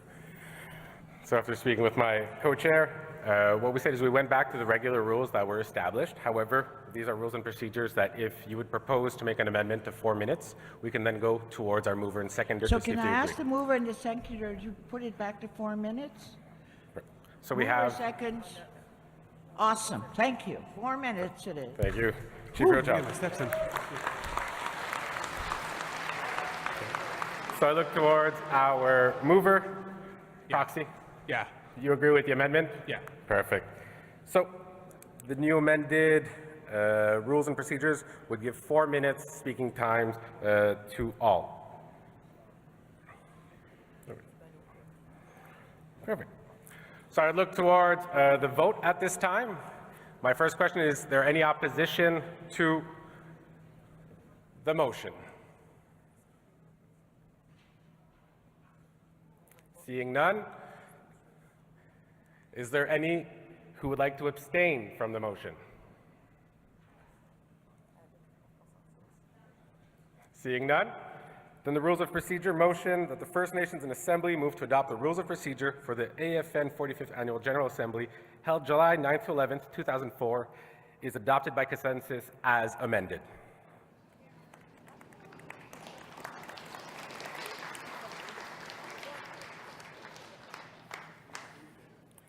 We are now getting to the agenda. Again, business as usual. So if I can have the technical team set the agenda up on the screen, we'll go through it rapidly. We went through with our opening protocol this morning, going through the adoption of the rules for the Assembly and the agenda. After this, we have the audited financial statements of both the AFN and the Future Generations Foundations that will be presented. We'll have the reports from our different councils, and we have 2 ministers here, as mentioned by National Chief, here to talk about different files. After this, we will go into lunch for day 1 and come back with 3 important resolutions. As stated in the rules of procedure, charter resolutions have to be brought to the Assembly first. So we'll start with 3 of those, go into one of our emergency resolutions, following with different organizational, and have one also for the missing and murdered Indigenous women and girls. We'll try to take a wellness break. We have a very packed agenda. And then we'll look towards a plenary at the end of the day to continue those talks that National Chief mentioned on long-term reform and compensation. For day 2, We'll have our sunrise pipe ceremony again at 7 a.m., different caucus rooms, and we'll go into a plenary on First Nations policing as well as the Indigenous Justice Strategy. We have a plenary on specific claims, another guest speaker, the Minister of Cernak, Crown Indigenous Relations, as well as the Parliamentary Secretary to the Prime Minister and Special Advisor on Water. We then have a plenary on Bill C-61, the First Nations Clean Water Act, and in the afternoon we'll be having different resolutions on health, justice, rights, land, infrastructures, fisheries, environment. And finally, on our third day, we will have our sunrise pipe ceremony again in the morning, and we'll have our guest speakers as mentioned by National Chief. So we should be having maybe a third one join, we'll see. But for now, we have confirmed Pierre Poilievre and Jagmeet Singh, leaders of the Conservative Party and New Democratic Party. We'll finish our third day with resolutions again, resolutions on reconciliation, on social aspects, education, languages, the Chiefs Committee, and different support resolutions that were asked. Just as a note, this is the Assembly that has had the most on-time resolutions ever, so we do have a full agenda. So I will read the draft agenda as done, and the motion would be that the First Nations in Assembly move to adopt the agenda for the 45th AFN Annual General Assembly held July 9th to 11th, 2024. I have to request a mover and seconder, and I think we have Chief Joe Muskokamim from Chippewas of the Thames that would be here, and Chief Keith Matthews. I don't know if you are present. I would go to microphone 1. Yes, Kelsey Natchua Godri Thui Chuck Tue, Chief Kelsey Jacko, Cold Lake First Nation. I just want to make a friendly amendment. Before we get to that, we have to find a mover and seconder, so Okay. we can come back to you in a bit. Okay. All right, thank you, Chief. Do we have a mover and seconder for? Chief Joe Muskokamon, Chippewa Thames First Nation moves the motion to adopt the 45th General Assembly agenda. Thank you, Chief Muskokamon. Do we have a seconder? Microphone 2. Keith Matthew, proxy for the Nisconlith Indian Band. I'd like to second the motion. Thank you very much. Perfect. Coach Thank you. Stump. I'll look towards our mover and seconder. You guys do have some time to address the Assembly. Did the mover or seconder want to address the Assembly on the motion? Chief Joe, no. Chief Keith?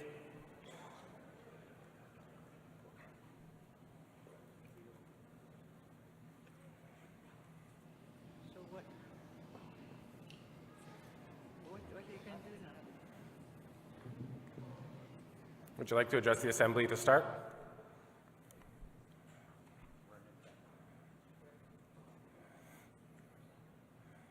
No? Then we will move on to discussion. So again, to microphone, please. Yes, I'd like to make a friendly amendment since there's no regional chief for Alberta. I would like to get Resolution 35 struck from the agenda because, you know, when we talked about nation to nation, it should be truly met, you know, with, I'll call out Trudeau, you know, when you talk about treaty rights, come talk to us.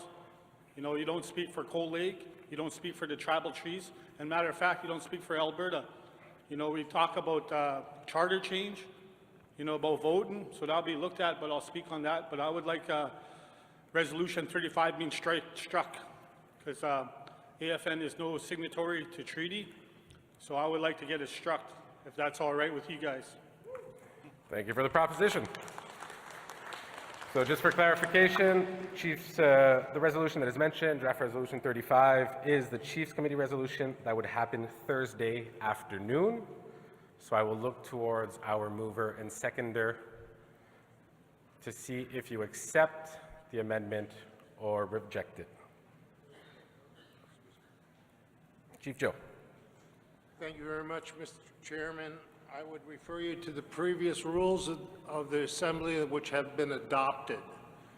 Rule number 26 says the provisional agenda of the Assembly and the rules of procedure of the AFN assemblies that will be applied must be adopted by motion at the beginning of day 1 of that Assembly prior to any other decisions.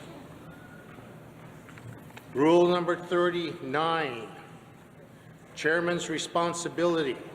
The Chairman must decide any question of order that arises during the session, and doing so may consult with AFN legal counsel or whoever they feel is necessary to arrive at a decision.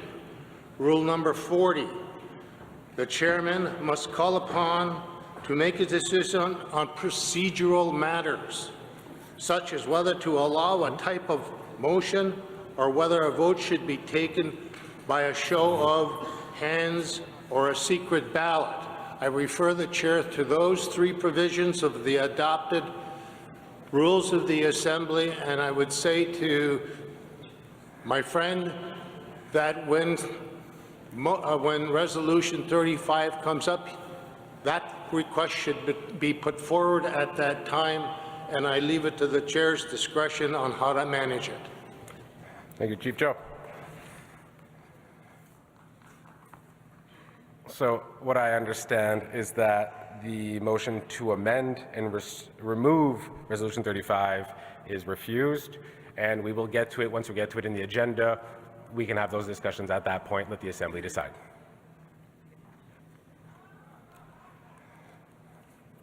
A point of clarity, Mr. Chairman, I am not refusing it. I'm deferring it to the Chair's decision as your authority to rule upon it when that topic comes up. Okay, thank you.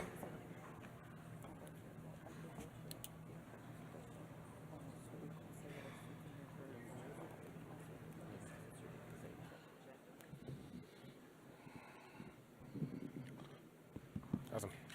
So thank you, Chief Joe. So as you said, with the rules that are written 39 and 40, we will respect the spirit of your message and decide to move on from this proposed amendment and allow for that discussion to happen on Thursday afternoon for draft resolution 35. I have microphone 1 for. Yeah, unfortunately, I'll be gone Thursday, and I'm scared this bill will go to omnibus bill, and the executive will deal with it. And as I said earlier, Alberta doesn't have a regional chief, and the executive shouldn't be stepping over the chiefs. So if you can move this up in the agenda, that'll be really great. You know, my annual treaty days is this weekend. You guys are all invited, but unfortunately, I got to be there. So if you can move it up in the agenda, I won't be here on Thursday. You know, we really like to hear Jasmine, and I hope Mr. Polyev is true to his word to end First Nations poverty. So I'll hold him to that, but thank you. Thank you. Seeing also that our microphones are pretty filled, I'm going to close the speakers list at this point, and I'll go to microphone 2, Regina Kochal. Oh, good morning again. You know, we are looking at the agenda. We are approving the agenda today. A request is made that it be struck off the agenda. To me, it falls within the guidelines of the rules of procedure. It does. And I'm going to tell you this. The National Chief, in her opening remarks, made reference to Canada listening to the rights holders. We are the rights holders of our treaties. So we expect Canada to do that. Why can't we expect ourselves to do that? You can't tell Canada to do one thing and we do something else. And the other thing is, so if you're not going to respect that, then I certainly ask that it come back to the floor before Thursday. We are the rights holders. So Haida Nation notified AFN that they do not speak to our treaty and our inherent rights. But that is always overlooked, and and our consent is manipulated through this melting pot process, and that is not right. We have the authority, not AFN. You were not in attendance at our treaty making, so you got to respect us. So again, if you're not going to change it, put it to Wednesday, so that when our peoples are here. This is a Chiefs Assembly. It doesn't just belong to certain chiefs. You guys are putting us in danger of extinguishing our treaty in like the same way that Canada is doing. Thank you. Thank you, Chief Crowchild. I will look towards microphone number 1. If you can tell us your name and which community you're from. Thank you. My name is Sheldon Sunshine. I'm the chief of Sturgeon Lake Cree Nation and what is now known as Alberta. I was here last December, spoke to Resolution 13, which this Resolution 35 is pretty much the same thing. And I echo my colleague Chief Jacko's sentiments when we wanted this removed. And I also with Proxy Chief Regina Crowchild, if we can't have it removed, then let's move it up so that we can discuss it. We all know that on Thursday, there's probably going to be a third of our people here. So if we want to talk about really treaty, we should, I think my colleague, Chief Ramona Horseman or was it Kelsey Jacko, said last time, come talk to us. We're the rights holders, and I echo Proxy Chief Regina Crowchild in that sentiment. So it's, I think it's very important that this discussion happen with the rights holders. Like I agree, like the AFN is not a rights holder, it is a corporation. So I think I'll leave it there, and those are my sentiments. Thank you. Thank you, Chief.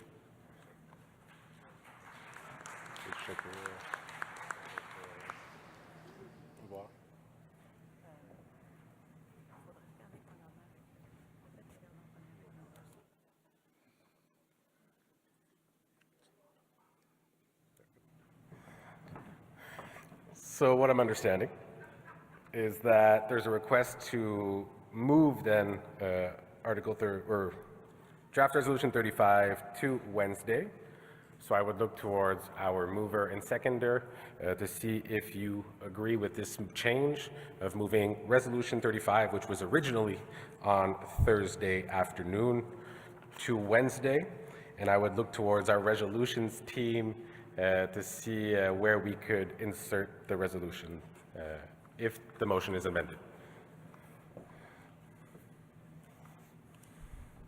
Chief Joe. Thank you, Mr. Chairman. If I recall correctly, on our opening, we were asked to be respectful. I will accept that recommendation. Thank you, Chief Joe.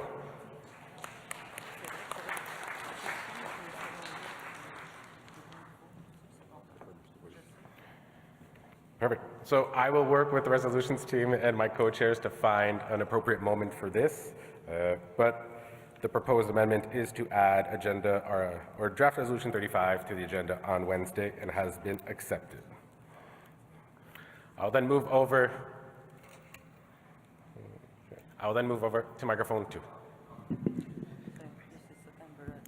Nanaskamaw kutawino, nanaskamaw kigawino.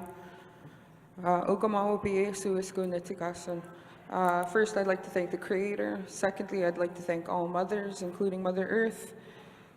Resolution 35 was Resolution 13 in December. I share the same exact and express the same exact emotions that I had then. I expressed the exact same, I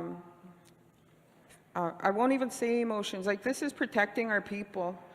My ancestors signed Treaty Number 8.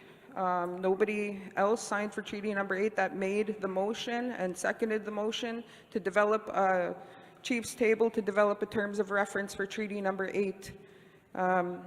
Again, I heard Chief Sunshine, Chief Jacko say come to our nations and to discuss terms of reference with us individually. It's not that hard. There's about 161 treaty nations from 1 to 11, pre-Confederation treaties. Again, I'm not entirely sure how many pre-Confederation treaties there are. Be very mindful that, in my opinion, and the opinion of my people, as this is actually a motion of genocide towards Treaty Number 8 and Horse Lake First Nation. There will be legal challenges if this does not come off of the agenda, and that we quit speaking on somebody developing terms of reference, especially for Horse Lake First Nation. and for treaties, Treaty number 8. I can't speak to treaties 1 to 11 except specifically to treaty number 8 because that is where I'm from. My ancestors signed treaty number 8 to ensure that we are still here. If you want to develop a terms of reference, then there should be a table, will be a table at the treaty 8 level, and because we are our own government. And again, there's a mover and a seconder for number 35. This could be made so simple. Take your names off that resolution and no more speaking about developing a terms of reference for Horse Lake First Nation and for treaties 1 to 11, if I can go far out and say that. Again, legal, there will be legal challenges, and we will come after anybody who feels that they are better than treaties number 8 and the other treaties. But thank you. Okay? Thank you. Your comment is noted. Microphone 1, we had closed the speakers list. Seeing as you are the final one. Good morning. It's nice to be back in Hochelaga. Chief Wilfred King, Kias, Zaging, and Nepinak, Gulbe First Nation. Our community is a signatory to the Robinson Superior Treaty of 1850. Just a point of order, Mr. Chair. I'm not sure if that was a friendly amendment. I don't think it was a friendly amendment, so I think we should get some clarification on that. There appears to be some dispute whether or not it's a friendly amendment or not. The issue of treaties, we talked about, I'm the seconder, I'm not the mover of the treaty, but I'm not sure if the mover's here today. I don't have a problem with bringing the resolution forward to Wednesday. I'm okay with that, as long as the mover's okay with that. I make every effort to come to AFN assemblies. In fact, I booked the whole 3 days off so I could be here. I'm just as busy as any chief of your community, and often you have a lot of business at home to attend to, but I make it known and important that I'm here for the full 3 days in the event that resolutions need passing. And I'm often one of the only chiefs that are sitting here at the end of the day. Most of the chiefs have gone home on Thursday morning. So I think it's important that if you're elected by your community as a chief, you should try to make the effort to stay here for the full 3 days because resolutions are so important.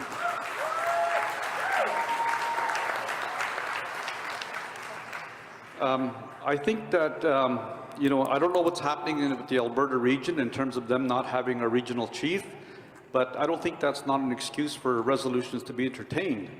The resolution in question, I think it's important enough to be at least debated. And if it's defeated on the floor, I have no qualms about it being defeated on the floor, but there at least should be some discussion on it before it's even rejected.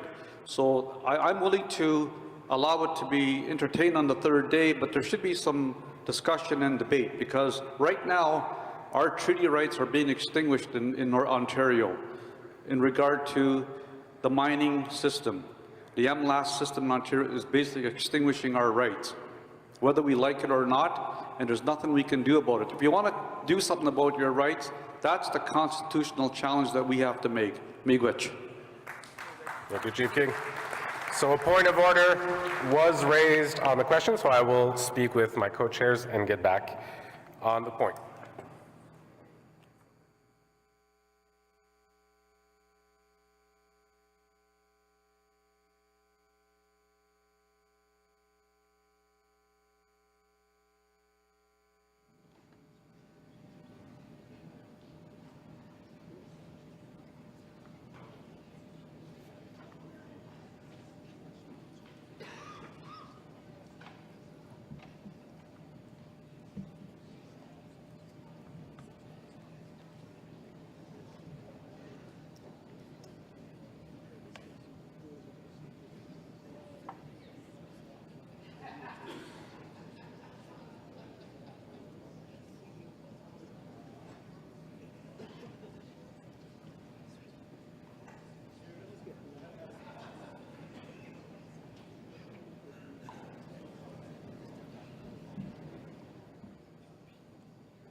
All right. So the point of order that was raised was to question if there was an actual amendment, a friendly amendment that was proposed. With regards to the discussions that had happened at the microphones by our speakers, we do believe that it was an amendment that was made, being asked to move DR 35 to Day 2, which was accepted by our mover, Chief Joe Muskokomen. So we will maintain the decision as is. I will now move towards our voting period to adopt the motion, the amended motion that the First Nations Assembly move to adopt the agenda for the AFN 45th Annual General Assembly held July 9th to 11th, 2024. Is there any opposition? As amended, absolutely, as amended.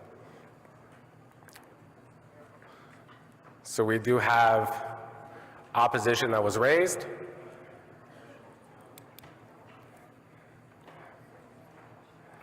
Do we have anyone who wishes to abstain from the motion?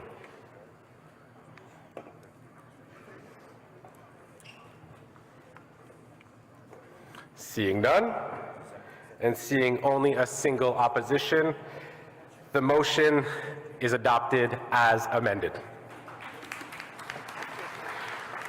We will now move on to our next item in the agenda, and I will turn to my co-chair, Weena.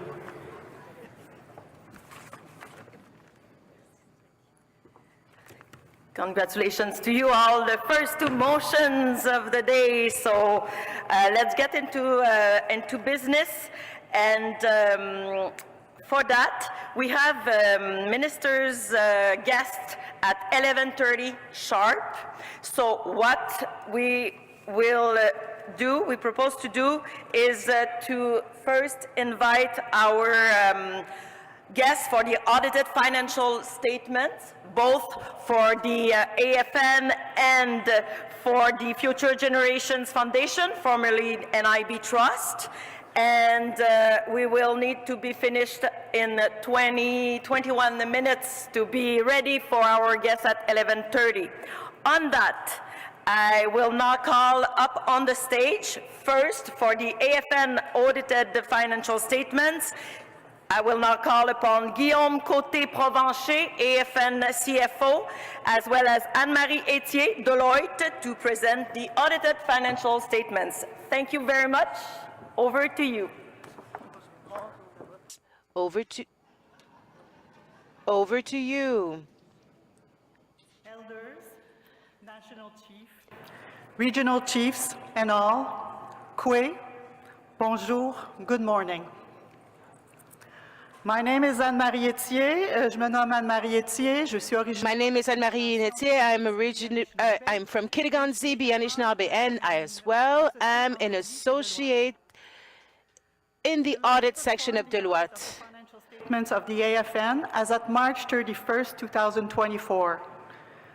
We have met with the executive of the AFN to discuss the scope and results of our audit.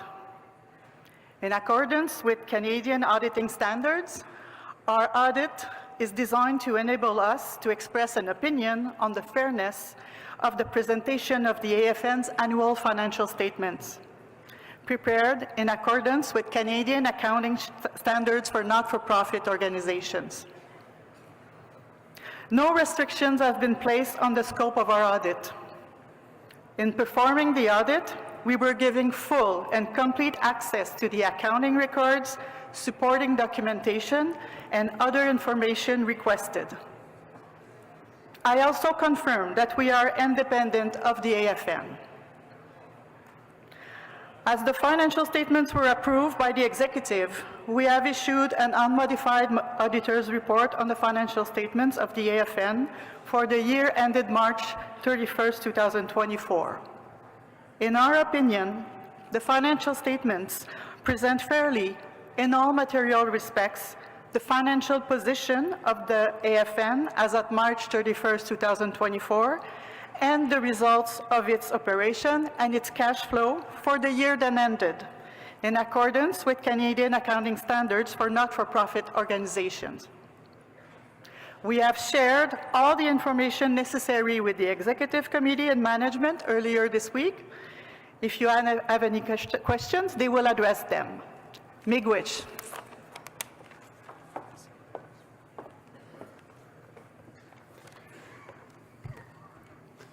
Merci beaucoup, Anne-Marie, and thank you very much to Deloitte for being a partner. Thank you. For so many years, and for another great. Thank you for Deloitte for working with us and for this great audit. And I'll just go through some key financial highlights for fiscal year 2024 for you this morning. The AFN ends fiscal year 2024 in a good financial position. Up on the screen, you can see the income statement for the AFN for the period ending March 31st, 2024. For that period, the AFN recognized $55.9 million of revenue, which is a 6% increase versus prior year, or $3.1 million.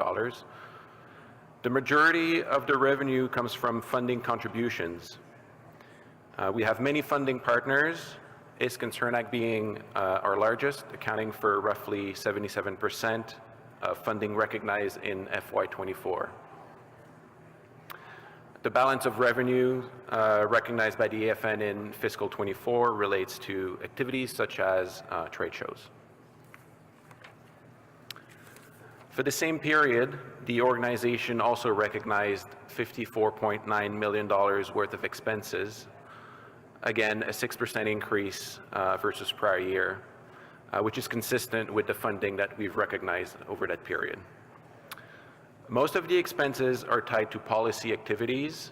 That's close to 85% of total AFN expenses, going for policy support. Those activities are spread across our 4 branches: social, EDI, ELW, and rights and justice.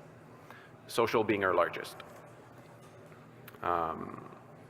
Moving to the balance sheet, or the statement of financial position, the AFN ended fiscal year 24 with $49.4 million in assets, most of which are current assets, 91%.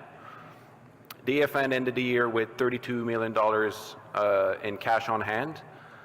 Most of it is tied to deferred contributions, which represents $26 million. The AFN also had just about $8.9 million worth of receivable at year end. In terms of liabilities, the AFN does not carry any long-term debt, and most of the AFN's liabilities at year-end relate to deferred contributions. That is, monies that the AFN has received, but for which we did not recognize any expenses against it.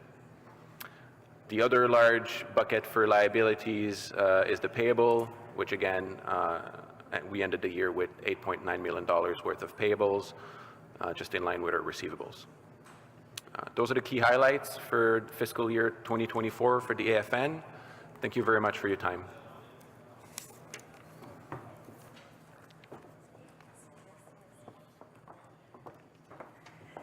Thank you very much. Merci beaucoup pour votre présentation. Alors, nous avons... Thank you very much for your presentation. We now have 14 minutes to get to the second part of the presentation of the verified financial statements. And to do so, I will ask the Foundations of Future Generation, that is the new name for this organization.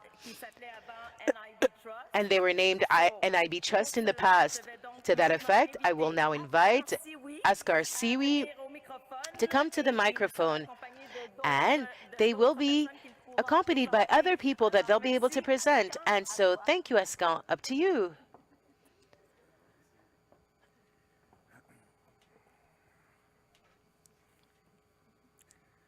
Hi, everyone. I'm very glad to be with you this morning. Is it still morning? Yeah. My name is Askar Siwi. I am a member of the Huron-Wendat Nation on my father's side. I am an Innu of Matimekosh-Lac-John on my mother's side. I am also the father of 3 Indigenous children, and I believe deeply in our capacities for autonomy and self-governance. I'm also Wina's cousin. Au niveau académique, je suis un CPA. on the academic side, I'm CPA. I also have a finance PhD. I've been a General Director of Investment, Indigenous Investment Quebec, which serves Indigenous enterprises. As a Quebec representative. And today I'm very honored to introduce you to the presentation of our 2023-2024 annual report of our foundation.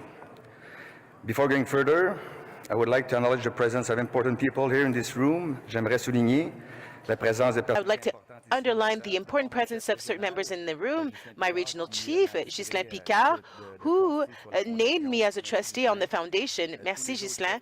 All the other regional chiefs in the room, thank you very much for being here. And I would also like to underline the presence of the Quebec chiefs with whom I have the honor to work with on a daily manner, every day, as we advance our financial plans. I thank all the Canadian chiefs that have assisted this meeting, our elders as well that are in the room, and our national chief, Cindy Woodhouse. Thank you very much. Thank you for the elected members, for the engagements, and for the desire to protect the superior interest of our nations. Mention to our trustees here in this room with us this morning. We have Chief Linda Price, who sits with us as a trustee for the province of British Columbia. Chief Price, I saw you. Hi, Chief Price. Nice to see you again. Always an honor to meet you. Monsieur Jerry McKay, a young and brilliant lawyer from Winnipeg and the trustee of the province of Manitoba, is in the room. And Miss Jasmine Perry, trustee of New Brunswick and Prince Edward Island. Here are a few key indicators of our foundation that talks for themselves. The foundation is $265 million of asset under management. It's $36 million of investment income returns for the 12 months period ending March 31st of 2024. It's nearly $10 million last year that was awarded to 87 organizations across our country providing cultural, language, and healing education program.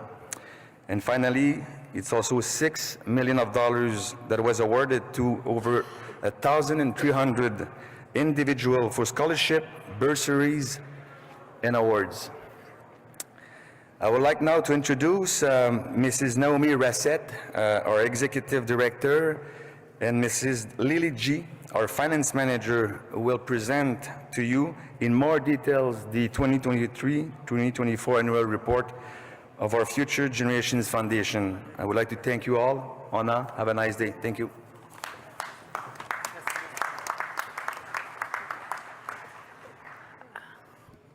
Good day, everyone. Just the technicians, can you please put up the, thank you so very much. Edwina, the green button? Okay. Thank you, Haskan. It's always a pleasure to have you and for starting us in a good way. Good day to all the elders, the chiefs, guests, and youth that are in the assembly. I am a Cree Métis from Treaty 4. I'm really proud of who I am and all that my family has taught me. I want to thank our Ganyagea relatives for welcoming us to the territory. Nyawan. Some of you will remember us as NIB Trust, and for those new to the Assembly, I want to introduce the Future Generations Foundation. I thank the Chiefs in Assembly for your resolution and support in making this name change. It really represents our very two important mandates, and that is to continue to honor survivors and their legacy, but also to really support what we're here to do, and that's the future generations. Although our name has changed, our mandate and objectives remain the same. So now I'll tell you a little bit about us. We were started in 1975 by a group of visionaries. We are a charity and a trust, and a charity is important to remember. In 2015, the residual funds from the Indian Residential School were awarded to us to administer and to oversee. There are strict rules on these terms and conditions, and the board oversees this to make sure that we follow those rules at all moments. Since the beginning, the transfer from Canada has been $229 million to date. So this here is all our trustees. You've met Hascan earlier. They lead the foundation.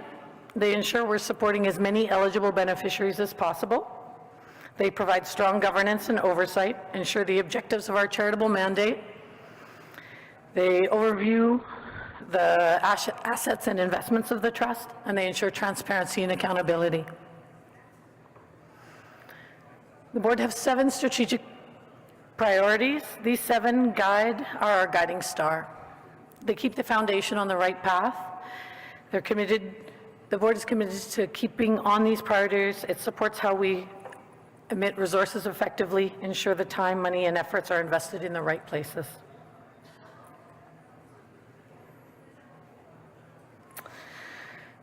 Wait, I think I may have skipped a slide. I did, so there we go, we're going back. So the foundation emits funds in 3 ways. We do it through 3 different programs. Our first program is called the Continuing Our Journey program, and this program is a granting program to support the work around unmarked burials and missing children. The board has planned to grant $12.5 million for this program over these next years. To date, we have granted $1.8 million to 11 projects across Turtle Island. I encourage you, if your community is doing this work and you need support, please reach out. We're very happy to help, and we really are here to support in this work. It's really important for us. The second way we grant funds is to organizations, charities, and qualified donees. This year, the foundation awarded 87 organizations a total of $9.8 million. This included $9.2 million to First Nations organizations and communities. I encourage you all to go to our website. It has a full list of all the organizations, communities that have been granted, their projects, and the amount of funds. Everything is transparent and always open and available on our website. This next one just is the high level of the programs that we granted to. So you'll see that 35% of our funding is granted to culture and language, 39% to healing, and 14% to education and employment. The third and final program that we grant to is to individuals for their education goals. When I say education, it doesn't just mean post-secondary, it means on-the-land education, it means traditional skills and craft education. We really have a broad range of what education means for us. Although there's been really a lot of success in granting $5.9 million to 1,194 survivors, you'll see that 50% of the applications we receive go unanswered. And this is due to the limitations on granting from the Indian Residential School. So I encourage you, again, if you have individuals that are going to school, learning, getting their traditional skills back, their language, and they need some support, reach out to the Future Generations Foundation. We really want to help as much as we can. And again, this is the type of granting that we did. So 66% of funding went to the university post-secondary education, and 34% went to the learning and development programs, including the culture, the craft, the language skills, on the land skills, and as well as the trades. So earlier I mentioned that we were 57% short to fill the gap on all the applications we received. So we've started a campaign to raise funds. This year we granted about $1.8 million extra from donations to students and to organizations to help them with their programming. And I guess on the sort of high level last piece that I will give is, I'll give you the overall. So over the last 9 years, the foundation has granted $86.5 million from the URSA settlement to beneficiaries. It has shown investment returns of about $131 million. And it has kept its administration costs to below $11 million. So I will now turn it over to my colleague Lily, who will provide the details of our 2023-2024 financial statements, investment returns, and year-end fund balances.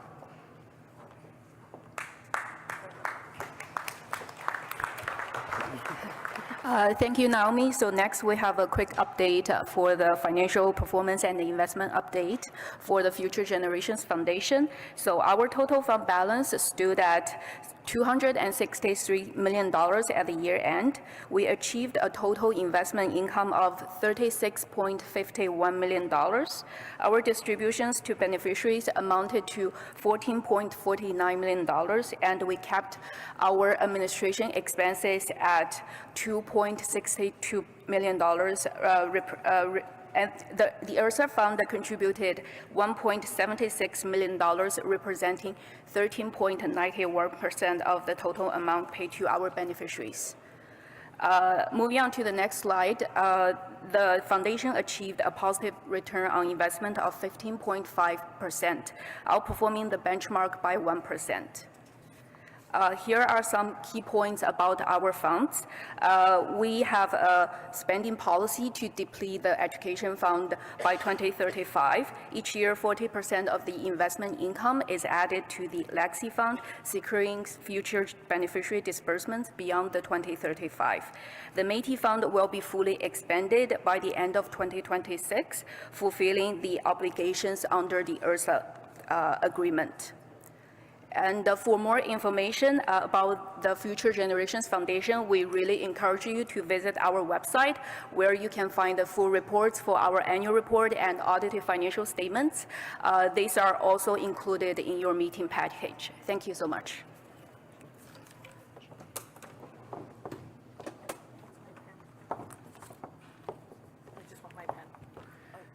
It's all you, say two. Thank you very, very much. Merci beaucoup, Aska, Naomi, et votre collègue.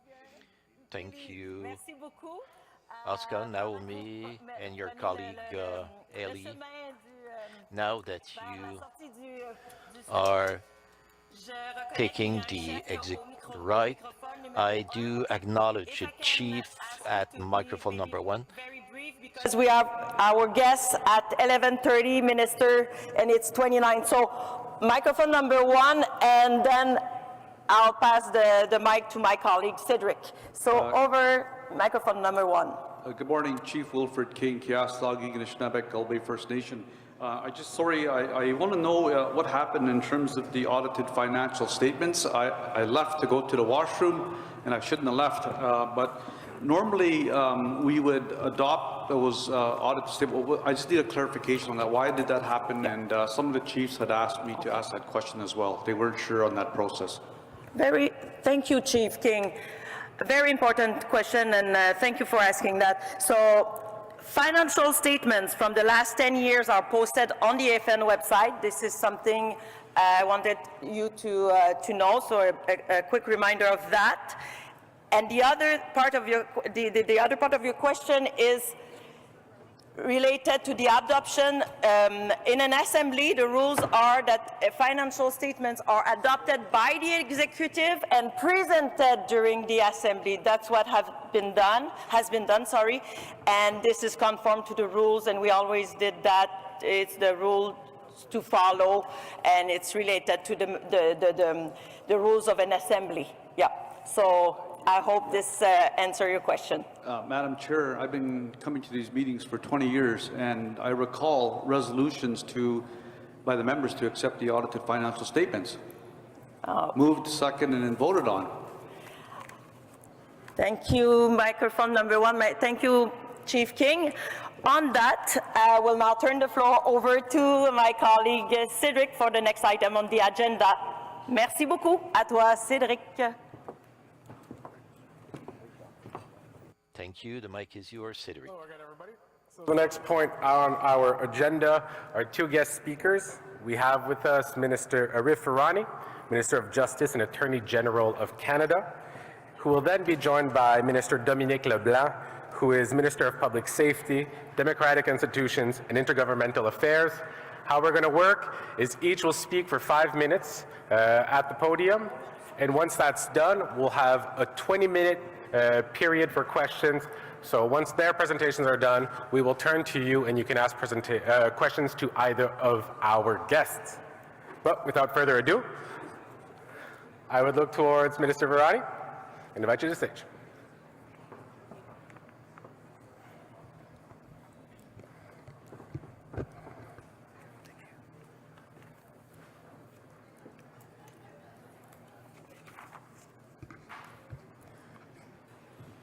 Good morning, everyone.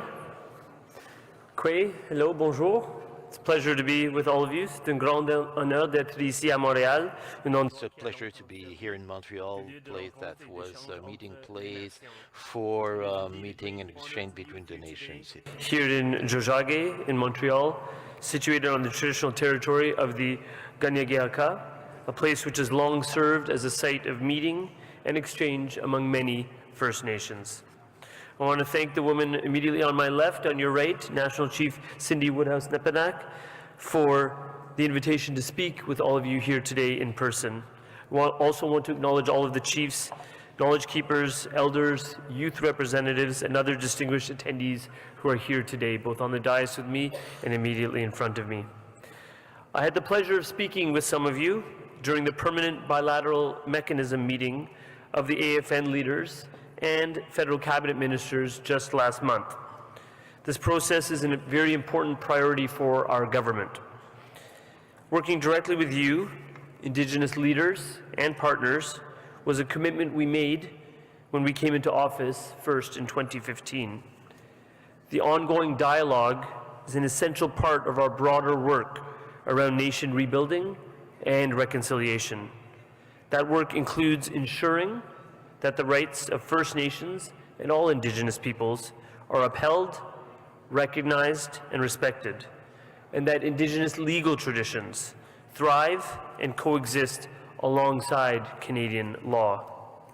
Nous sommes également déterminés à favoriser Also determined to favor the self-determination and the self-government of the First Nation by promoting the rights and interests of the First Nation. We have accomplished together, as well as talk about the work still yet to come, particularly related to the UN Declaration Act Action Plan, so the UNDA Action Plan, as well as the Indigenous Justice Strategy. So let me start first with the UNDA Action Plan. I can say to you that we would not have an action plan without the legislation that was first passed by Parliament, the first Parliament that I sat in, the 42nd Parliament. When we passed this, we committed to implementing the UN Declaration, and we worked together with you in this room, to pass the law that brought us to where we are today. The UN Declaration Act reflects your priorities, which you communicated to all of us in Ottawa. Important steps have been taken on our joint work to implement the UNDA Action Plan. Throughout the process, we have worked with Indigenous partners to ensure accountability and transparency in how we collectively implement UNDA and the action plan itself. And First Nations, including all of you, have made their priorities clear, and we are working with you to incorporate them. Your guidance to me and to my fellow cabinet ministers has been invaluable. In particular, the newly established AFN Chiefs Committee on the UN Declaration will be a strong and very compelling voice as we work to align Canada's laws and policies with the UN Declaration. We are also working bilaterally with First Nations, governments, and representative organizations at the regional and community level, ensuring their priorities are equally represented in this effort. And we continue to benefit from the tremendous leadership of Regional Chief Terry Teegee. Chief Teegee, I'm not sure where he is right now, but well, he's walking up, right, just on cue. I wanted to thank you, Terry, for your leadership and your experience in implementing the UN Declaration in British Columbia. Thanks.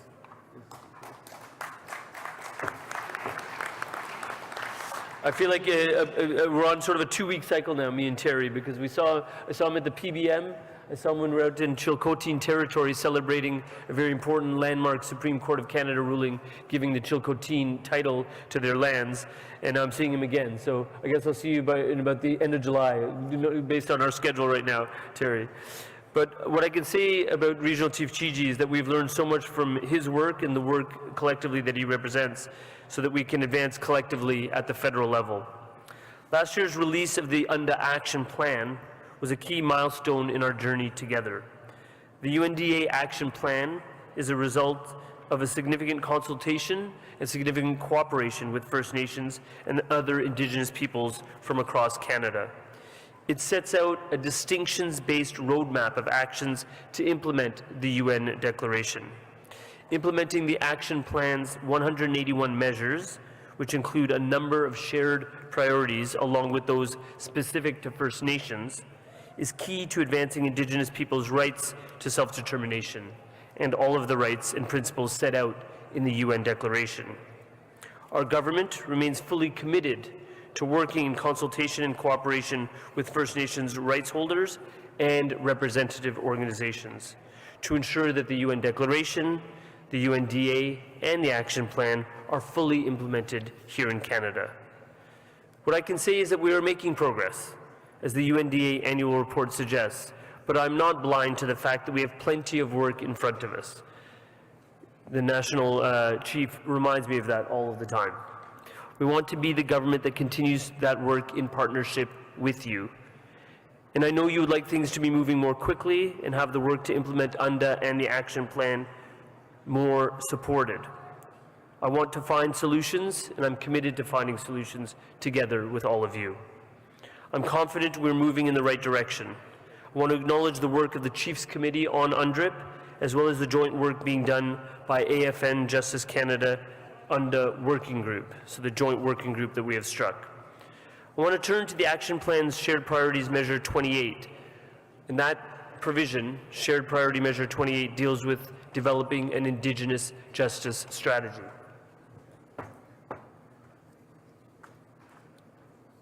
I know that the Indigenous justice strategy has been a priority of the AFN for a very long time. We need a proper response to the overrepresentation of Indigenous people in the criminal justice system, both as offenders and as victims. We have heard your calls, the calls throughout this room and right across the country about the need to address overrepresentation. The Indigenous justice strategy is to provide a framework for concrete action to address systemic discrimination, systemic racism, and the overrepresentation of Indigenous people in our justice system.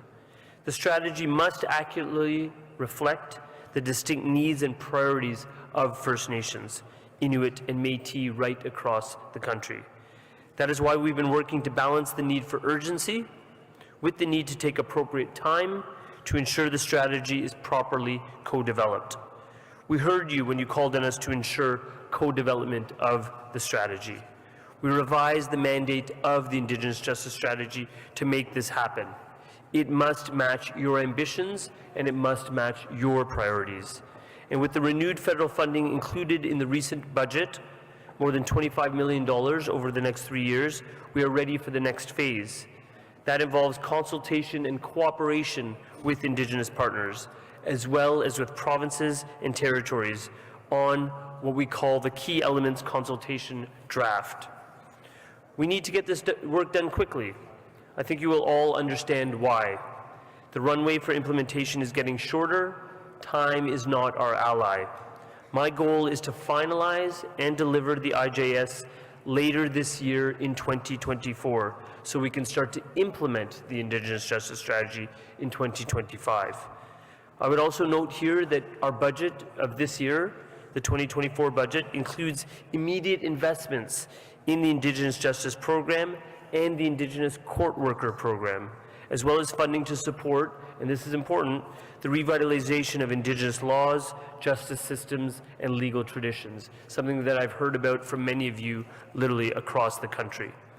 Nous sommes déterminés à appuyer ces programmes alors que we are determined to support these programs while we will continue to finalize the strategy and its vision about the reform of law policies and programs in several fields. I also hear regularly about the need for us to work together, as well as with provinces and territories, to address serious challenges in First Nations communities. These are challenges that touch on areas of my responsibility, as well as my colleagues, the Minister of Public Safety, Crown Indigenous Relations, and Indigenous Services. I'm encouraged by the tripartite work we're doing with First Nations in several provinces and territories, including in relation to the enforcement of First Nations laws.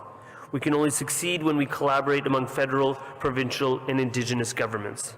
We have good evidence of how this can work in practice, with the innovative approaches to enforcement and prosecution of First Nations laws and bylaws that are currently being piloted in Saskatchewan, Manitoba, and Ontario, for example. And I know my colleague Dominic LeBlanc, who is just to my right, to your left, will be addressing these important public safety considerations when he speaks to you momentarily. I also want to acknowledge the continuing work under the tripartite MOU between the Government of Canada, the BC Government, and the BC First Nations Justice Council, as well as the Ontario Tripartite Table. I look forward to collaborating with the newly elected Ontario Regional Chief, Abram Benedict, on this important work, as I am also an Ontarian in the Parliament of Canada. I expect that all of this work will feed into Canada's Indigenous justice strategy, creating a shared vision and a durable framework for a fairer justice system in this country. I want to address now the independent special interlocutor. This is the work of Kimberly Murray, acknowledging the tremendous ongoing work that Kim Murray has been doing as the independent special interlocutor for missing children and unmarked graves and burial sites associated with Indian residential schools. Ms. Murray and her office have put survivors and their families at the center of their work, as it must be, and we are grateful for the dedication of all involved. I want to acknowledge the grief and the pain that this sacred work entails, as well as the courage and the resilience of those that are undertaking it. The Special Interlocutor's recently released historical report, Sites of Truth, Sites of Conscience, reminds us of how painful and necessary this work is. We must not and cannot ever deny or forget what happened. We've recently extended Ms. Kimberly Murray's mandate into the fall of this year so that she has the time to complete this crucial work, including holding the final national gathering. Nous attendons avec impatience le report final de son bureau cet automne.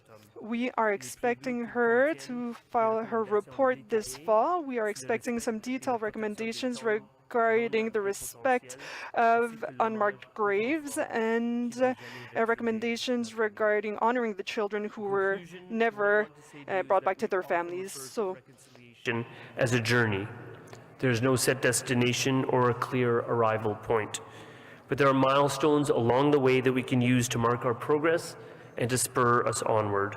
Implementing the UNDA and the action plan measures, developing the Indigenous Justice Strategy, responding to the TRC calls to action, and the national inquiry into MMIWG calls for justice, which I heard a lot about this morning with the Atlantic Chiefs.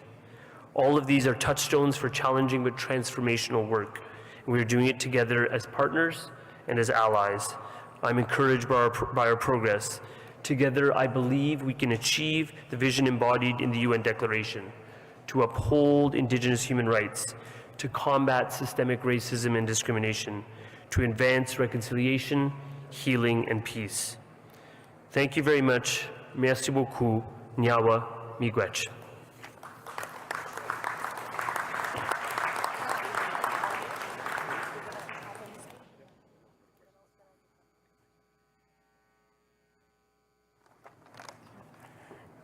Thank you, Minister Varani. Minister LeBlanc, I think you got 13 seconds left after that. So I'd like to invite up Minister Dominic LeBlanc, the Minister of Public Safety, Democratic Institutions, and Intergovernmental Affairs. Mr. LeBlanc.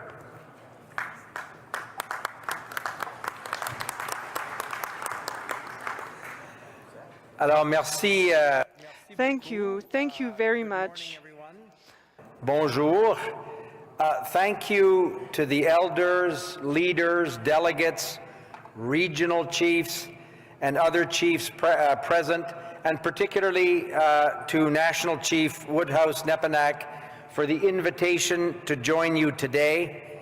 It's for me very moving to have this first opportunity to be present at an Assembly of First Nations gathering of this size and this scope. And National Chief, I thank you for your kindness in inviting me and for the work that we've been able to do. And I'm obviously very happy to be here on the traditional territory of the Gayaningak as we work together on the issues that my colleague addressed, Arif Virani, and some of which I'll touch on briefly. I understand you invite somebody, a law professor like Arif, who wants to talk. I was saying to people when we came in, I thought we had 5 minutes each, so he nicely left me with 2. I'll do my best to be brief because both of us are looking forward to your questions.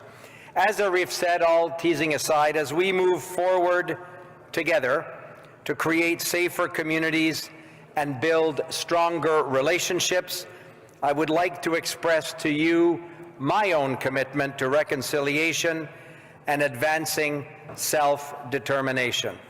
Ensemble, nous pouvons continuer à créer des résultats positifs pour les Premières Nations partout au pays. Ensemble, we'll keep creating opportunities for First Nations across the country. Together, we have accomplished and will keep accomplishing great progress on our common priorities in order to reach safety in your communities and ensure safety in your communities. First Nations and Inuit policing program, and to further increase access to dedicated, culturally responsive policing services in First Nations communities, but we recognize and acknowledge that there's a lot of work that still needs to be done. 3 federal budgets, 2018, 2021, and 2024, outlined significant investments in First Nations and Inuit policing. But as I said, we know there is more to do, both in terms of funding, but in terms of the way the program functions as well. We want to work with you to find lasting and equitable solutions to the public safety challenges your communities face. I know that the introduction of federal legislation recognizing First Nations police services as essential services is top of mind for many of you. It's certainly consistent with my conversation with your National Chief and her colleagues, and it's something that we're very committed to doing.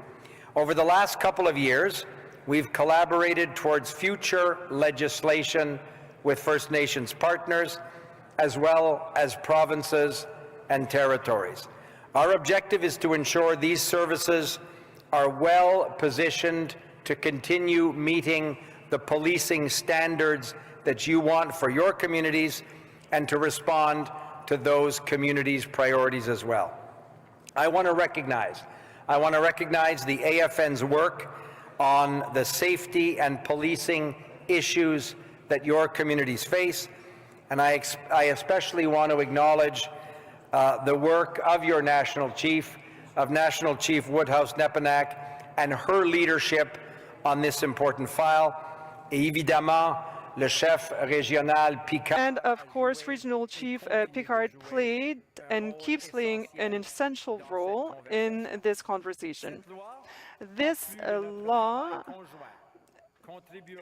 in addition to our joint work, our collective work, will keep strengthening the principle of self-determination and will be flexible in order to provide good administration of justice for First Nation. This is an occasion for the Government of Canada to revise the way in which police services in First Nations are funded and to ensure a predictability for your communities.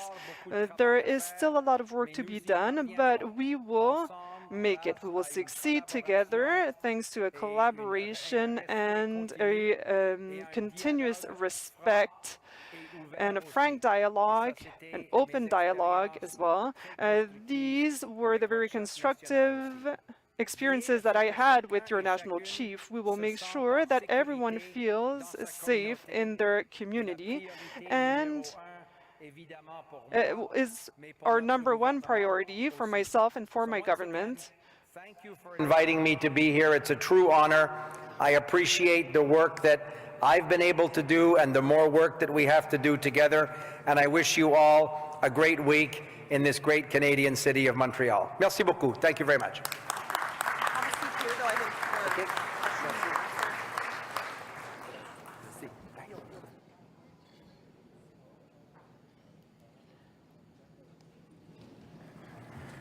Thank you, Minister LeBlanc. So I would now invite our delegates. We have about 10 minutes left, so I'll ask you to keep your questions short. I know it's a tight timeline, and I'm sorry for that, but we're going to try to keep the agenda. We'll go microphone 1, 2, 1, 2, as we usually process. So microphone 1. Yes, Chief Leroy Denny, Eskizoni First Nation, Nova Scotia.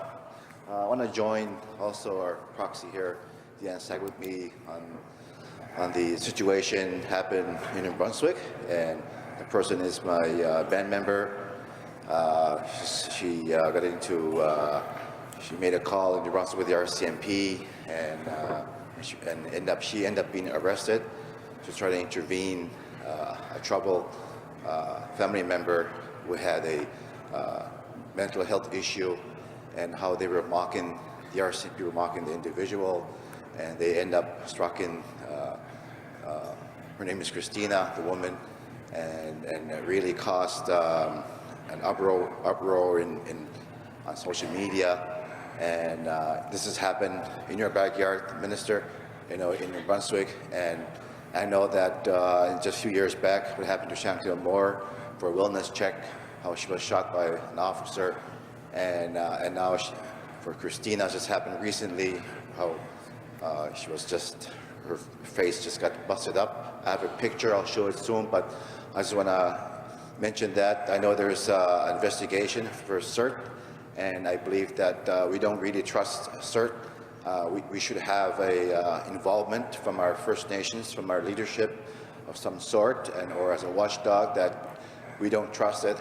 If you want trust and faith, we should be part of that process when they investigate officers when they doing harm, especially on our women, our Indigenous women across this country. And I will have Deanne to also say a few words. My name is Deanne Sack. I'm from Sipekne'katik First Nation, and I'm proxy chief for Chief Michelle. I'm also a retired RCMP officer, 25 years operational policing in the Atlantic region. And when I seen those pictures floating around of that lady, I was heart-wrenched, I was heartbroken. And knowing my history with the RCMP, nothing's really changed. And when Chief Leroy says with CERT, we really need somebody involved to oversee, just to be there to listen and witness how the investigation, that independent investigation is taking place. Because our Ilnu, our people, are the subject matter experts of our communities. We live, we have the connections, we know who's who in our communities, so we're the subject matter experts, not somebody coming into our communities and trying to piece the picture together. So this is why it's important to have somebody that our community members recognize, because they're going to have the cultural competencies, they're going to have the cultural safety, they're going to know the etiquette and the protocols for the communities. I policed the community in New Brunswick one time, and I didn't know who's who, and it took me 6 months to figure out there was, 6 different sets of Smiths in one community. So this is why it's important to have these people kind of be tandem with the investigation, because they are the subject matter. We are. The Ilnu people in the community are the subject matter experts. We know our people. And the irony of this whole situation, this lady, she was wearing a family violence prevention t-shirt. And she sustained not a scratch, and I don't approve or agree how her injuries were minimized. She sustained facial fractures. She needs reconstructive surgery. And that's not even including the trauma that she has to navigate and live with, and the PTSD. And it's heart-wrenching because we have the calls to justice. We have the calls to justice, 231 recommendations. And I know the police force has a lot that they have to adhere to, which brings me to my next topic. The calls to justice have been in place since 2019. Where are you guys at with all that?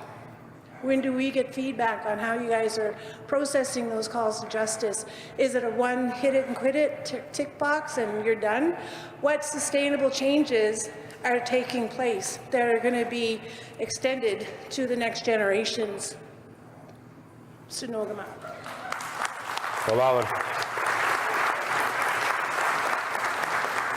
I will move to microphone number 2, if you can state your name. Byron Lewis, Chief of the Okanagan Band. I want to just quickly bring up the whole issue about the non-recognition of Section 83 of the Indian Act. And one of the problems of that is when you come into the province of British Columbia, it's a constitutional issue.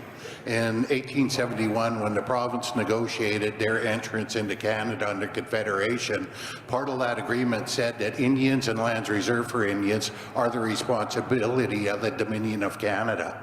And with the passage of the Cannabis Act by Canada, where it was quickly turned over to the provinces for jurisdiction, that was a constitutional issue that was not addressed in the province of British Columbia. Further to that the federal government and the RCMP will not enforce laws under Section 83 on the Indian reserves. And when you look in British Columbia, you got the Campbell decision of the former Attorney General that went to court on the Nishka Treaty, and it was found that while our inherent right to self-government has been infringed, it remains intact. So when we're talking about passing laws such as our Cannabis Acts on reserve, we can't get any type of enforcement whatsoever. And when that was turned over, what that did was opened up possibilities of infractions under FinTrack and other types of acts where you can actually opens the door for money laundering, other types of opportunities such as that actually does happen on these reserves. Now, one of the things that, that it would be simple if the CSU in British Columbia would actually enforce bylaws that are created under Section 83. I'm sick and tired of hearing all this mouth service to, oh yes, we're going to fully, represent UDRIP and all these other acts, but yet there's something that's been in that federal act for the last over 125 years, and we still can't get such things as simple enforcement.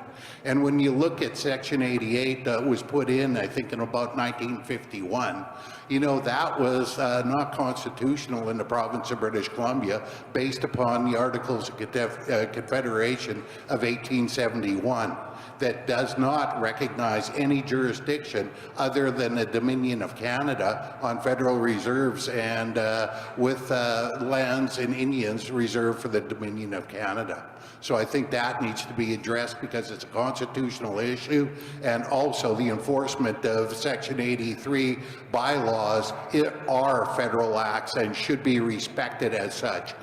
We always hear about how we're supposed to be, we don't respect laws. Well, are we the only one in those instances? But clearly Canada does not recognize ours. Thank you. Thank you, Chief Louis. I'll go to one final question. I know it's cutting it short with the amount of people we have at our mics, but I did overhear the minister saying they might be around in different regional caucuses, so try to get your hands on them there. I'll go to microphone number 1. Miigwech, Minister LeBlanc, for joining our assembly this morning. My name is Elvin Fiddler. I'm a proxy at this assembly for my chief, Charlie Beardy from Musquat Dam, but I'm also the Grand Chief of the Haida Nation. And we have a two-part question, but I just wanted to just mention very quickly the work that we're doing to empower our own police services to be able to police our own people, our own communities is very much something that we expect Canada to join in and continue those efforts, because we do not trust the mainstream police services. You may have heard last week or 2 weeks ago, for example, one of our community members was killed and shot 3 times by the Ontario Provincial Police outside of Kenora. That funeral just happened 2 days ago. And so we need to move towards empowering and making sure that our own police services like NAPS and Treaty 3 and others have the tools and have the legislative authority to be able to police our own communities. And that's something that we are very much working towards, and we expect Canada to be there with us.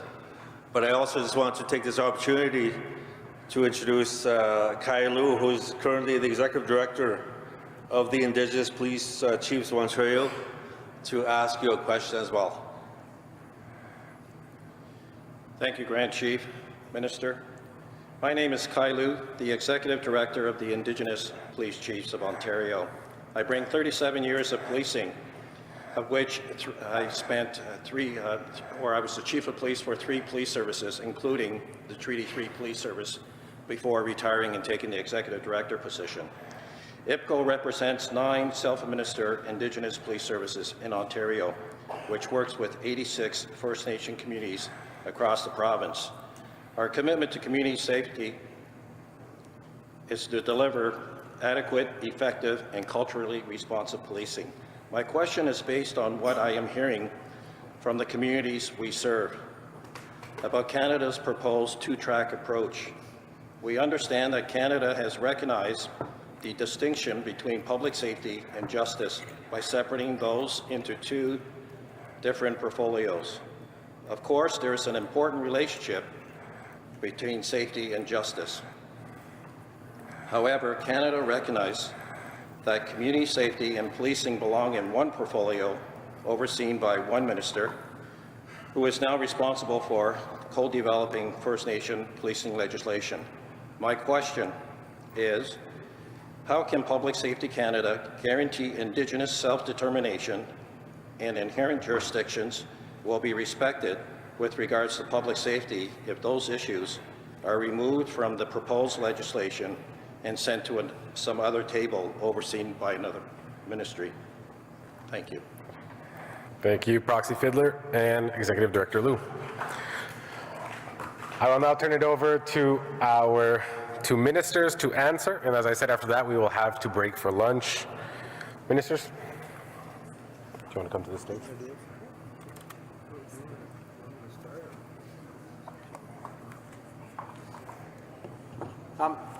So if, first of all, thank you for the questions, but thank you for the representations as well. With respect to Chief Denny, Chief Leroy, I am aware of that circumstance. I share the understandable pain that the community and the family has felt. I have discussed that obviously with the RCMP leadership. There is, as you noted, a process ongoing, so I can't comment on a specific process that's triggered, but what I can say and what I heard clearly is a very thoughtful suggestion about how to include Indigenous people in those reviews. If the RCMP, if it's the Civilian Complaints Review process, and we can always look to improve and modernize those processes to build confidence in the communities that you represent that are seeing some of these circumstances and these incidents that are obviously extraordinarily upsetting, and I see them up close in New Brunswick, but it's by no means unique to our part of the country. So I will happily work with, and I've had conversations with the Commissioner and the leadership of the RCMP about how we can improve their sensitivity to Indigenous culture and Indigenous communities. I think they have made some significant improvements, but they too have more work to do. I was there at Depot when an Indigenous troop graduated at Depot.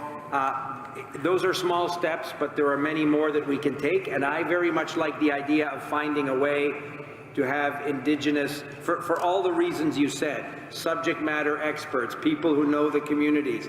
I share totally that perspective, and will work to find a way quickly to include the Indigenous presence in those reviews so that that confidence is not further strained as communities go through these difficult issues. With respect to your colleague, the Executive Director representing the self-administered police services in Northern Ontario, I have learned some of the best examples of successful Indigenous police services are in fact in Northern Ontario. There are others across the country, of course, that are also doing extraordinary work, but my conversations with Premier Ford, my conversations with Indigenous leaders in Ontario, including your new regional chief who spent the day with me in his community a month ago, have told me that in many ways that's exactly a model that we need to build up, to celebrate, and to support. The issue that you raised, the sort of two-track approach, the mandate I have, and this is the conversation I've had with your national chief and others, the mandate I have is to quickly introduce federal legislation which provides long-term, stable, recurring funding and recognizes the essential service that Indigenous policing is, like any other policing in any other non-Indigenous community.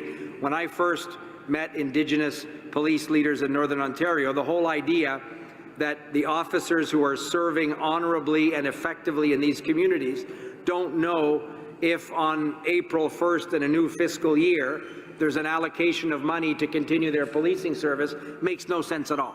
So how do you build professional policing services and people to have careers doing difficult work in their communities? So I can very quickly, with the Assembly of First Nations, put in before the House of Commons legislation that will recognize recurring long-term funding, reliable, stable funding, and designating the essential service that Indigenous police services represent. That to me is a very important first step. If we want to get into a conversation about, and I understand why that's a topic of huge concern for all of you, if we want to have the rights-based discussion about the inherent right to administer the police services, we're going to bump into a federal-provincial dynamic. The provincial ministers have said to me, policing is a provincial jurisdiction. The standards that are set by provincial governments, that's a more complicated conversation. And if we have in the next few months a chance to take a big step forward with federal legislation that binds the Government of Canada to be a long-term, reliable partner as communities build their own police forces as they want to do, I don't want to miss that window. And if we attach it, and I said to your national chief, I'm happy to find the best way to pursue that other conversation, which is very important.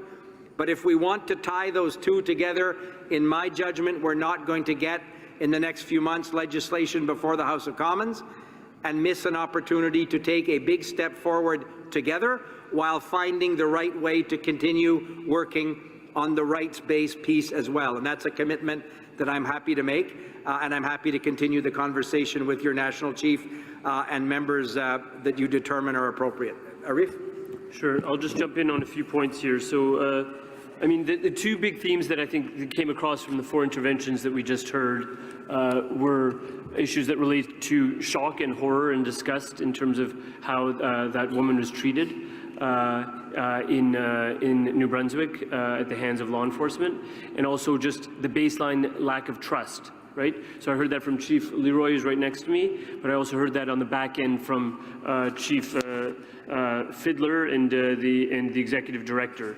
And what we need to be doing fundamentally is working on restoring that trust and working with pace to do that, but also thinking as creatively as possible, as Dominic is mentioning, about how do we ensure Indigenous policing and respect for Indigenous laws, bylaws, band council resolutions, etc., because that needs to be where we're moving in terms of this path towards self-determination. Chief Diane Sack, I mean, you mentioned this to me earlier, and you're mentioning it to me again in this open plenary. I hear you 1,000% that you are absolutely right when you say you and others like you are the cultural experts, the cultural competency experts, the people that understand their communities. You are the Indigenous voices that we need to be listening to better in terms of how to address this issue. What I would say to you is, you asked about sort of the calls to justice and what's going on post-2019. Work is continuing. Can it go faster? It absolutely can go faster.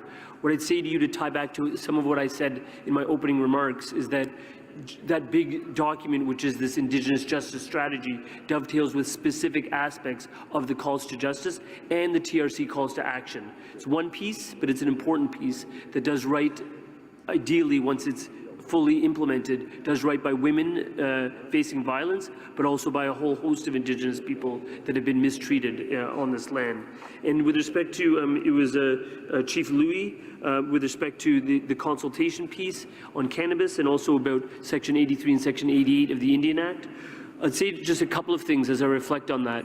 One is that the consultation piece is meant to be much more comprehensive and much more complementary to any legislative development process, and that's what that UN Declaration Act actually entrenches, right? I'm not sure where he's gone, where he's sitting, but Section 5 of the UN Declaration Act talks about ensuring that the laws of Canada, including laws that we're developing right now, Dominic and I and other cabinet ministers, meet the level of consultation that you're seeking.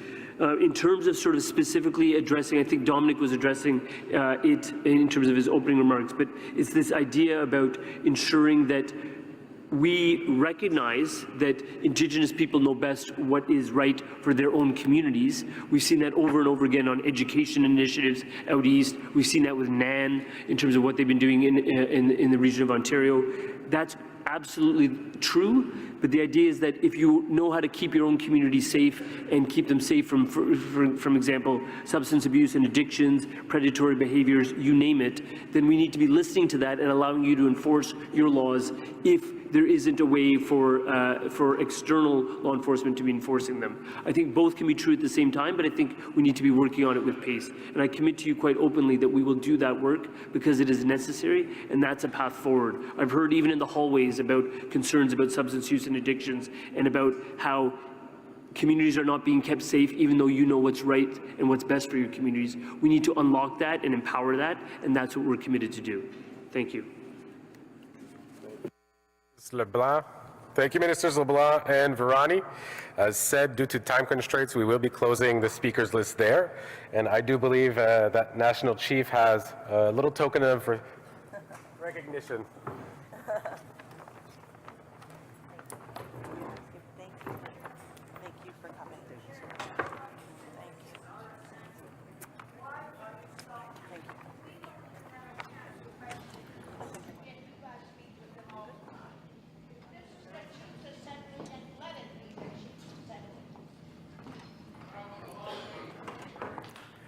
As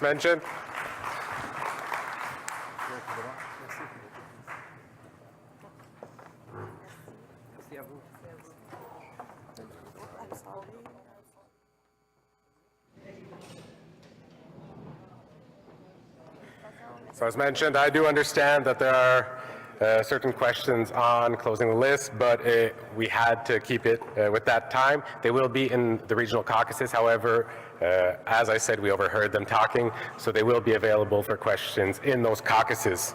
Now to go on to our next point, I will turn it over to Wina, or to Veronique, I'm sorry.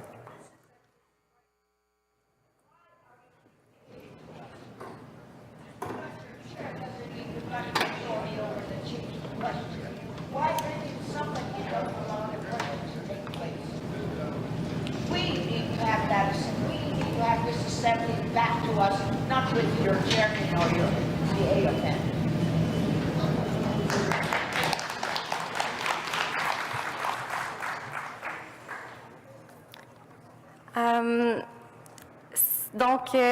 Merci. So thank you for this morning. We've had a very good morning together.